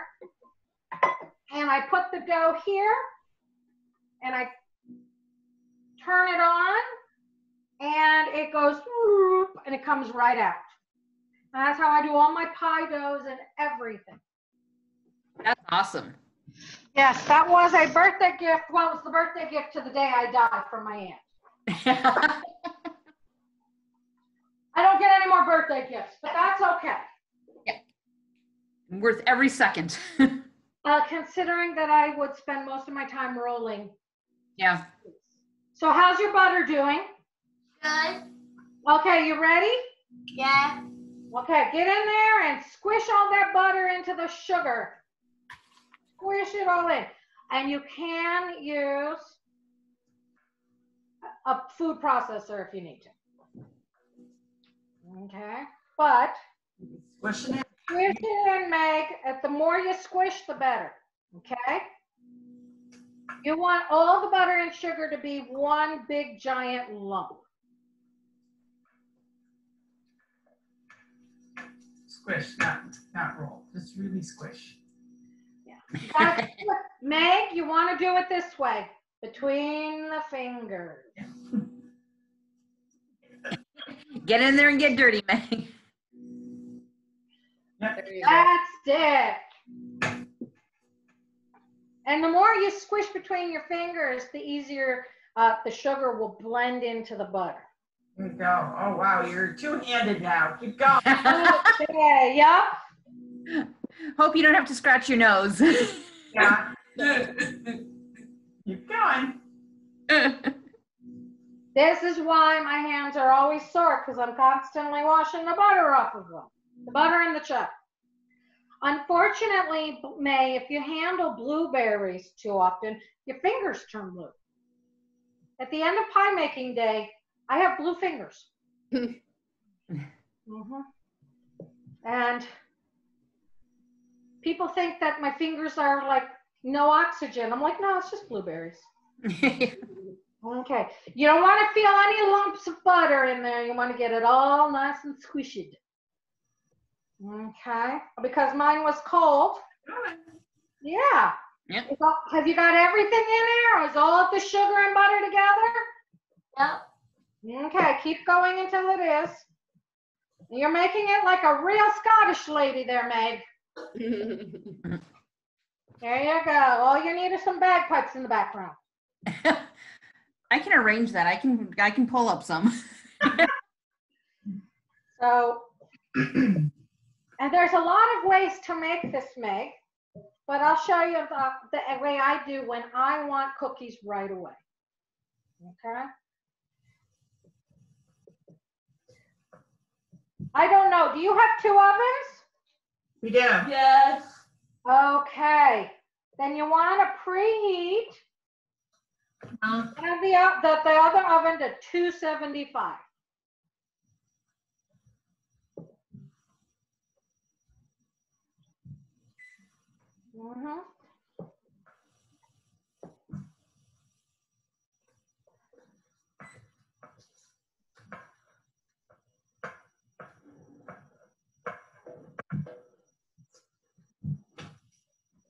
And you want to cream them with your fingers until this is all mixed. And you're going to look like this, Meg. Aha. Good job. Just like that. Okay, you know what? My mixer, my oven is beeping, which means your oven is about to beep. But you can let your sous chef do this. Yeah, Mom. I'm doing it.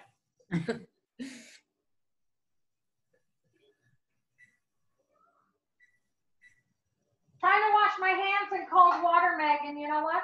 The butter won't rinse off. Gotta wait for hot water.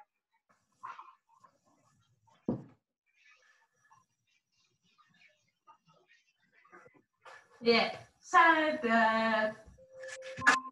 I hear you, Alexa. Turn off. Alexa?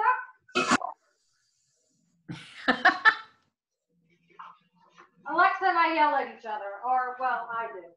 Okay. Oh, it should smell good now, Meg. You turn it around and set it for another 18 minutes. Yep, we did. Yep. No, look. Uh-oh. Just for you, Meg, I cleaned my ovens last night. Uh-huh. Mm-hmm. Now we've lost your video. You did? Yes. Yeah. Hold on a second. You bad girl.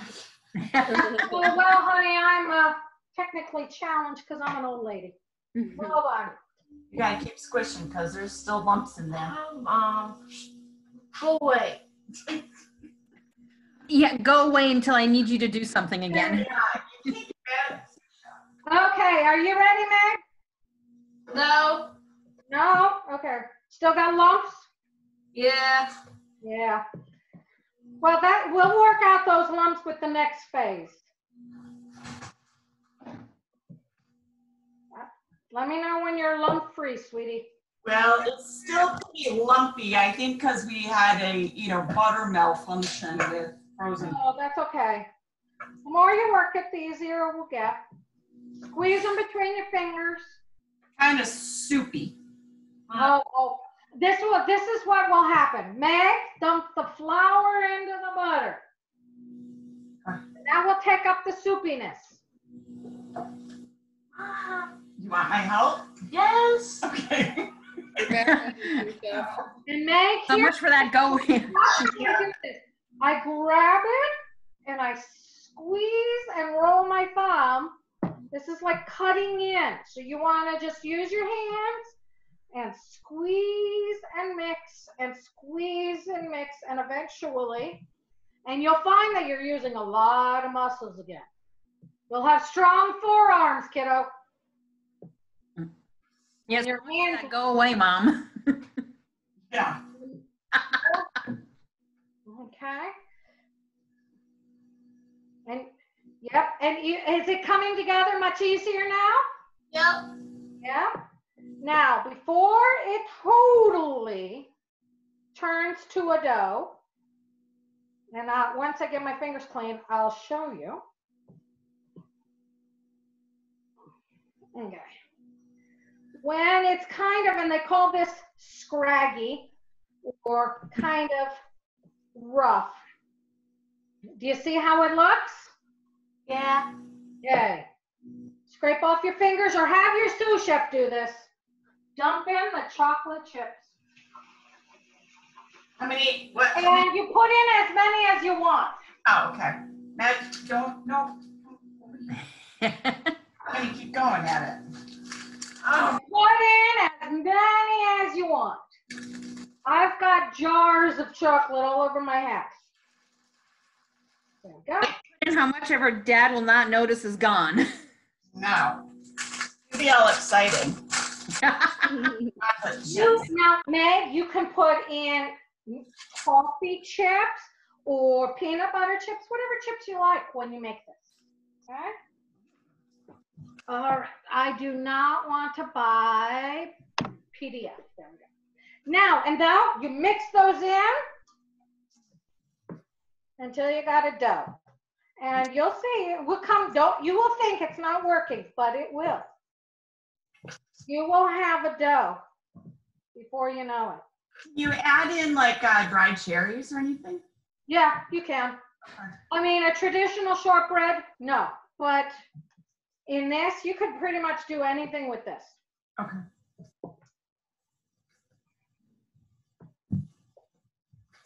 Now, with your fingers, you're going to kind of scrape on yourself like this. There you go. Keep scraping. Kind of rub them together a little bit. Meg, have you ever made dough? Yeah. Have you ever kneaded the dough? Kneading is when you When you squish it and all into a lump? you know. No? No. Okay. So you want to mix it until it looks like this. It should come to that. Um, you want to squish it a little bit more. Yep. Oh, perfect. Just like that. That's it. Look at that kneading. Yep. That's it. You're going to get some biceps. Oh.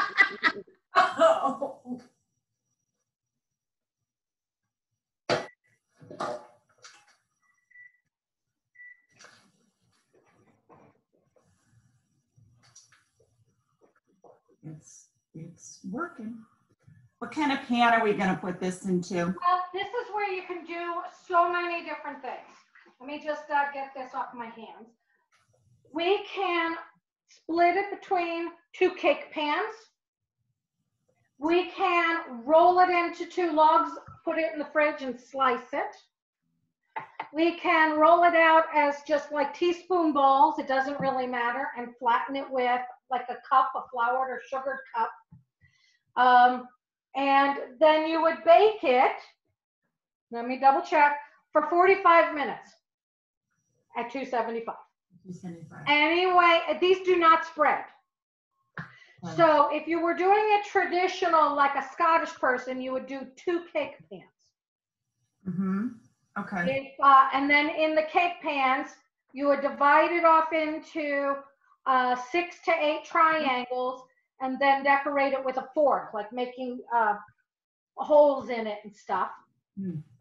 And if you do it as a log, you just slice it about a 1/4 inch thick, bake it. Same thing with rolling it into a ball. What would you So it's up to me. You don't know? Well, what sounds best to you? Do you want it in like little cookies, or do you want it more as like a triangle cookie? You want a cookie? Like a cookie. Okay, let me get my baking sheet. We're gonna have to roll it, and then put it. Okay, now if we roll it, we're not gonna, I'll show you the way that, like a cookie. You would just take a lump like this. Are you ready, Meg? Perfect. That's good. Okay, Meg, you might want to wash your hands because I bet you they're gooky now, right?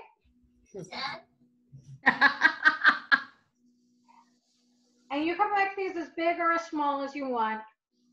I usually do just like my mom used to do, a tablespoon. You know, I have scoops of every size, but.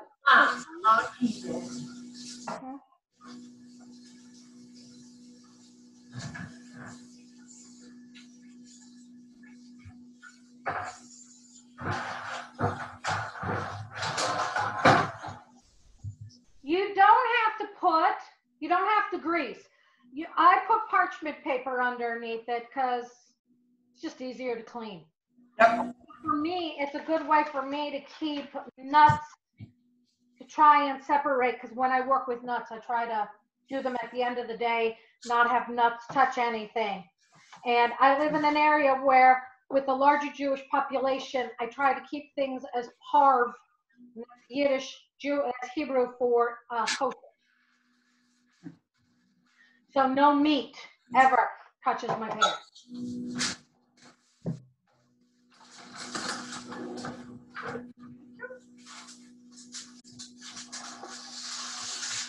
Okay, Meg, you just grab like a ball.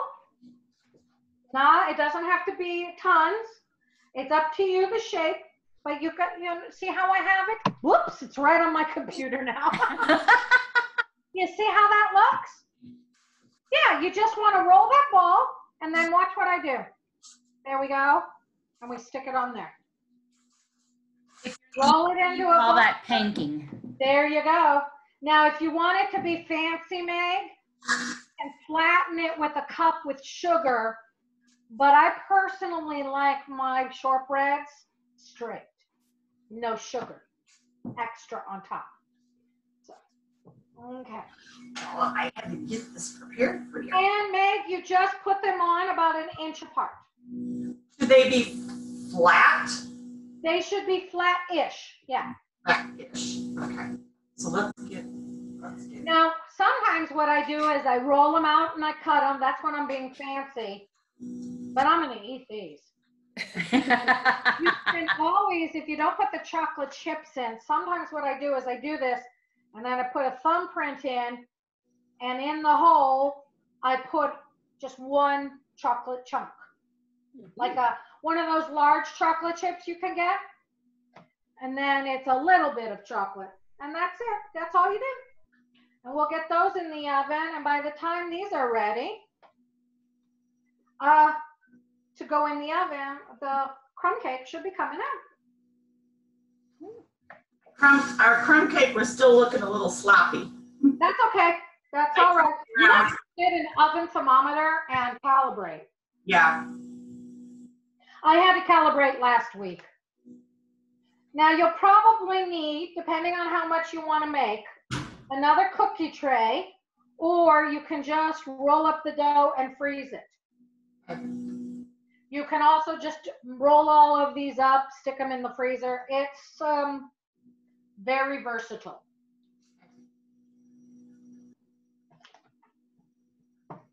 I use these for bribery. Well, I used to use them for bribery from my brother, but we're not talking about it. So now I use them for bribery from my mechanic. Uh-huh. Because my grass is so high and my machine needs to be fixed. Oh, yeah. It's just a little bulb. It's the primer bulb thing. Yeah, but it's mucking everything up. Yeah, it's leaking gas, and so they were like, don't turn it on anymore. Just bring it down. We'll fix it. Oh. So I'm like, okay. Yeah, here's some cookies. Yes, well, I need a catalytic converter too, but New York State has suspended all inspections. Oh, gosh. So thank goodness. Or, yeah, it's time. I can hear the squealing. I'm like, goodness, I need brake pads too. Oh, yeah. Yeah, Michigan used to have a inspection, but we dropped that a while ago. Oh, New York will never drop it. Not with the amount it has. Hey, don't you see me do that? Oh, she popped some in her mouth. Ooh. Just a chocolate chip. It was a stray chocolate chip. Well, see, I mean, you got to clean up somehow. I know. That's less to wash. Exactly.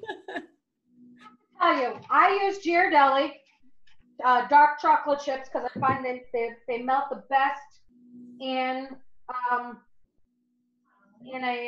my chocolate chip cookies that I use. Semi-sweet is also good, but I like the darker. I'm much more into the darker chocolate. But I'm going to tell you, if you've been tempted by those Bailey chocolate chips, like the Bailey cream. Oh, yeah. Don't. Oh, rip. They're so waxy. It's like eating wax. Oof. If I can't eat it plain, like the sous chef here just did. Yeah, Renee's on. Then I don't use it. Right. Yep, Renee's the taste tester. I used to buy the big 5-pound bag of the fancy chocolate chips, but it was $50 for 3 kilos. Oh. And my customers didn't know the difference. So the Ghirardelli is just as good at 60%. Yep. Yeah. And it's not costing me $50 for Exactly. I make lots of these at Christmas, Meg. Lots of these. These are big to go into Christmas cookies because they're easy and you don't have to roll everything out. And You can just sit there. And if you're like my brother and sister and I were when we were kids, we threw them at each other.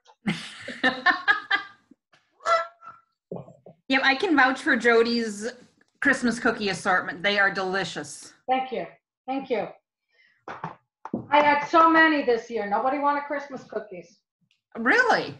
Well, you know, the one of the winter farm markets, the manager got all very upset about a small turnout during the summer. It's much harder because in the summertime, everybody's got a farmer's market. Yep. But in the wintertime, you don't. So, so she canceled. So I didn't have a lot of places to sell. Oh, yeah. And the store that I'm selling to now, she was not open yet. I wish she had been. Yeah. But she had to do, she wanted a liquor license, so she had to wait. Oh, yeah. She wanted to be able to sell specialty wines and beers. Yeah. Half that size, kiddo. So now, with this going on, everybody's drinking and everybody's eating. Exactly. And you should be able to get them onto 2 sheets, depending on the size. I crowd them because these do not spread. They really don't spread. You can use, Meg, they have these things called cookie stamps. I'm going to be like your mom. I'm going to eat a straight chocolate chip. That's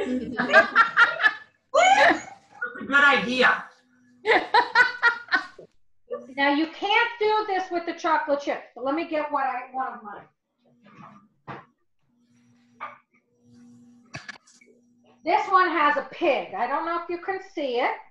Can you see the little piggy? Yeah. So what you would do is you would have a bigger bowl and then you would squish it down. This has to be greased with a little pan. And you would squish it down. And when you squished it down, you'd have a piggy shape on it. Nice. And that you can use that. The traditionally is 4 holes. You see them in the grocery store. Yep. It's 4 holes, but I don't always play by the rules. Sitting there, if sitting there with a fork going dun dun dun dun dun dun dun dun dun dun dun dun is very tiring, Meg.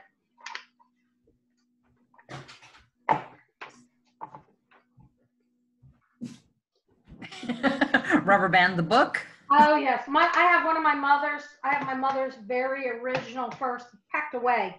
The black and white checked. I think Kate Finneran was like, what do I do with this? You can't get rid of it. Oh yeah.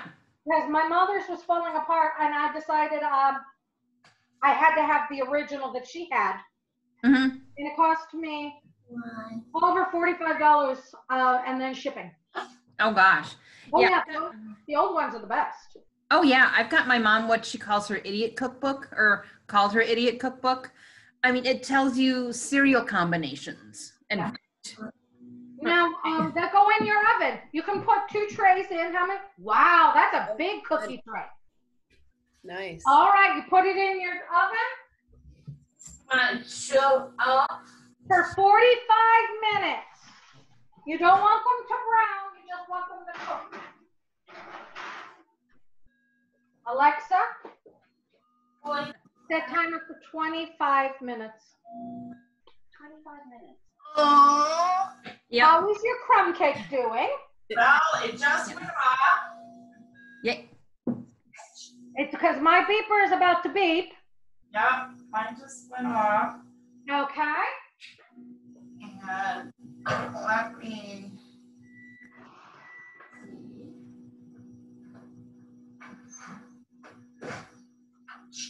Now, mine are tempting, but yours may not, so.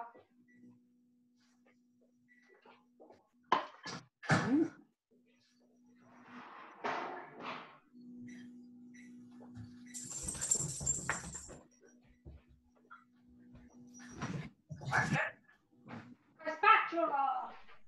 There. Becky, I'm kind of sad here. Everyone's baking but us. I know. I made cookies. Oh, How's it looking, sweetie? How's it looking? toothpick came out clean, so. It's not clean, so you bring it on out. Yep, it's out. And even though this is absolutely delicious warm, you really gotta, oh, look at that. Oh my gosh, that's awesome. Now, if you want, you can make it a little browner, or you can, I tend to just do it just to the cooking because my customers like to put it in the oven to warm up. But it's up to you, but it looks done. It looks delicious. Eating it hot is good, but letting it cool to room temperature is better. How does it smell there, Meg? What do you think, Meg? Good. It smells. Does it smell like accomplishment? Yes. Yep, you did a good job. And now, one of these, let me check this one, because this one, sometimes one cake will cook and one won't. Nope, it's working. There we go. And I'm going to move this to my cooling place.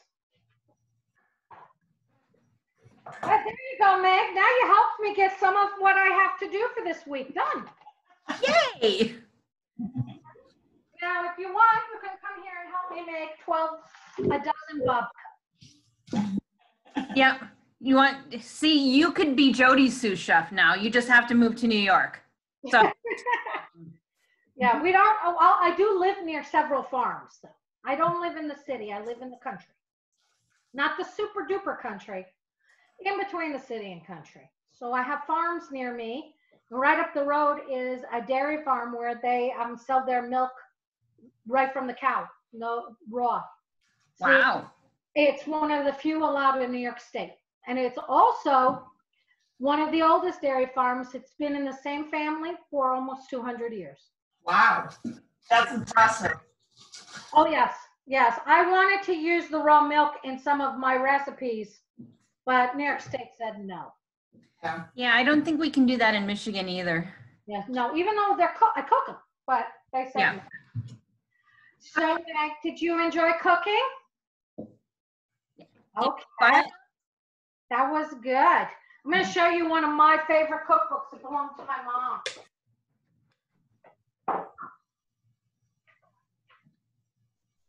This was my mom's recipe book, and it is held together by with duct tape and a rubber band, and it has all of her favorite recipes that she picked, and it has, I'm going to hold it up, I have to be very careful, it has all the recipes that she wrote in her hand. See? Oh, that's so precious. These are like my grandmother's and my great-grandma recipes. So there's all kinds of, and it's still in her hand. So I will always keep. That's amazing. Yeah. Including recipes that she picked up from, like, can you tell that we use this recipe? Meg, do you see that page? I use that recipe a lot. Yep. Yep. Yeah, I've got one cookbook where the pages are really stained and it just automatically falls open to that page. My mother's Joy of Cooking, which is one of the original from the 60s or 70s, falls open to the meatloaf. Nice. I still have it because she said they ruined the Joy of Cooking when they made cooking too healthy. Oh no. Well, it was when they were doing low fat, low this, low that. And my mother was butter is good in moderation. Yep. Yep. This is my mom's cookbook that I got from her. Oh, Betty Crocker's. Yep. Good and easy. Like I said, it tells you how to make cereal. Nice. Yep. Yeah. No, I have that, and I have. Well, this is only some, but you can see. This was my mom's New York. This is my mom's Joy of Cooking, and it goes right to the meatloaf. Yeah. Right to the ham and the meatloaf, because we loved her ham, we loved her meatloaf. Most of the beginning of it, as you can see, is shredded.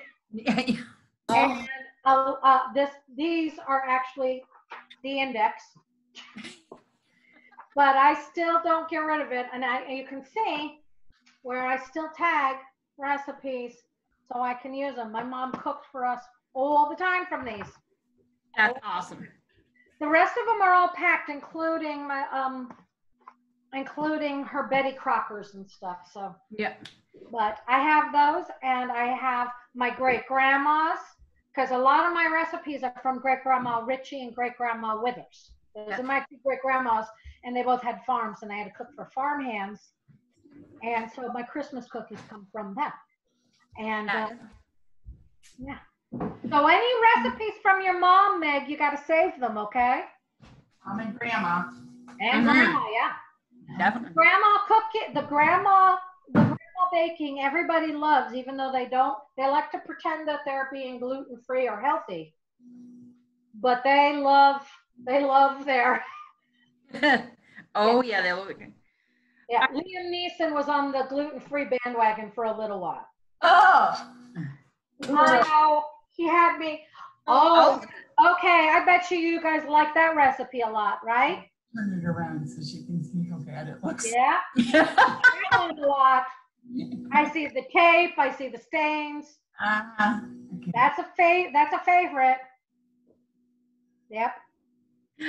All right, Miss Meaghan, do you have any other questions for Jody right now? No. Okay. You have a Did great you have time. fun, Megan? Yes. I'm glad. I had a good time. I'm glad I got to teach with you. All right, so once the crumb cake cools, Meg, we want a full report on how it tastes in excruciating detail. Okay. Well, Right. I've got to go bake. I have to go make doughs now. Today is croissant and bread dough making day. So I got lots of orders for croissants and breads. So I start my doughs early. Yep. Jody, I cannot thank you enough for taking the time out to hang with us. Oh, no problem. I have fun. Meg was fun to work with, and she even had an assistant. I'm jealous. Yes. Yes. And I'm so excited. Oh, Meg, I'm jealous of your pantry. I don't have one. I don't have a pantry because they didn't think about putting one in here. I have. Put it back on you. Okay. Yeah, here's the tour of the kitchen now. Oh yeah. Yeah, it looks like it's a nice kitchen. It's a very nice kitchen, Meg. All right, Meg, we're gonna let Jody go to work. Yep. And it was. Meg, you tell Susie how much you liked it, okay? Okay. All right, sweetheart. And the cookies, remember, come out at 45 minutes, okay? Yep. All right, and you enjoy those too, okay? Thank All you right, and so much. Yep. So since Russell's had us record this, he is going to have to get releases sent to us so Griffin Hammis can use this. So I'll send him a reminder to do that. Okay. And then we'll move on to the next step of customized employment with Meg, which I think is interviews or. Yep. Informational. Yep. Okay. Okay. And we'll figure out how to do that. Okay, and if you want to do this again with another student, just let me know. Oh, I certainly will, Jody. And again, thank you so much. Thank you. You are All right, guys. welcome. I'm going to go find out why I'm blowing fuses left and right. Okay.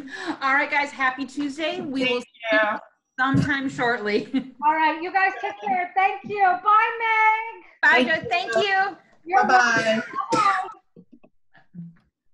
All right, now I have to. Oh, okay. Leave meeting. Okay, there it is. I will. All right, thanks, guys. Thanks. Bye.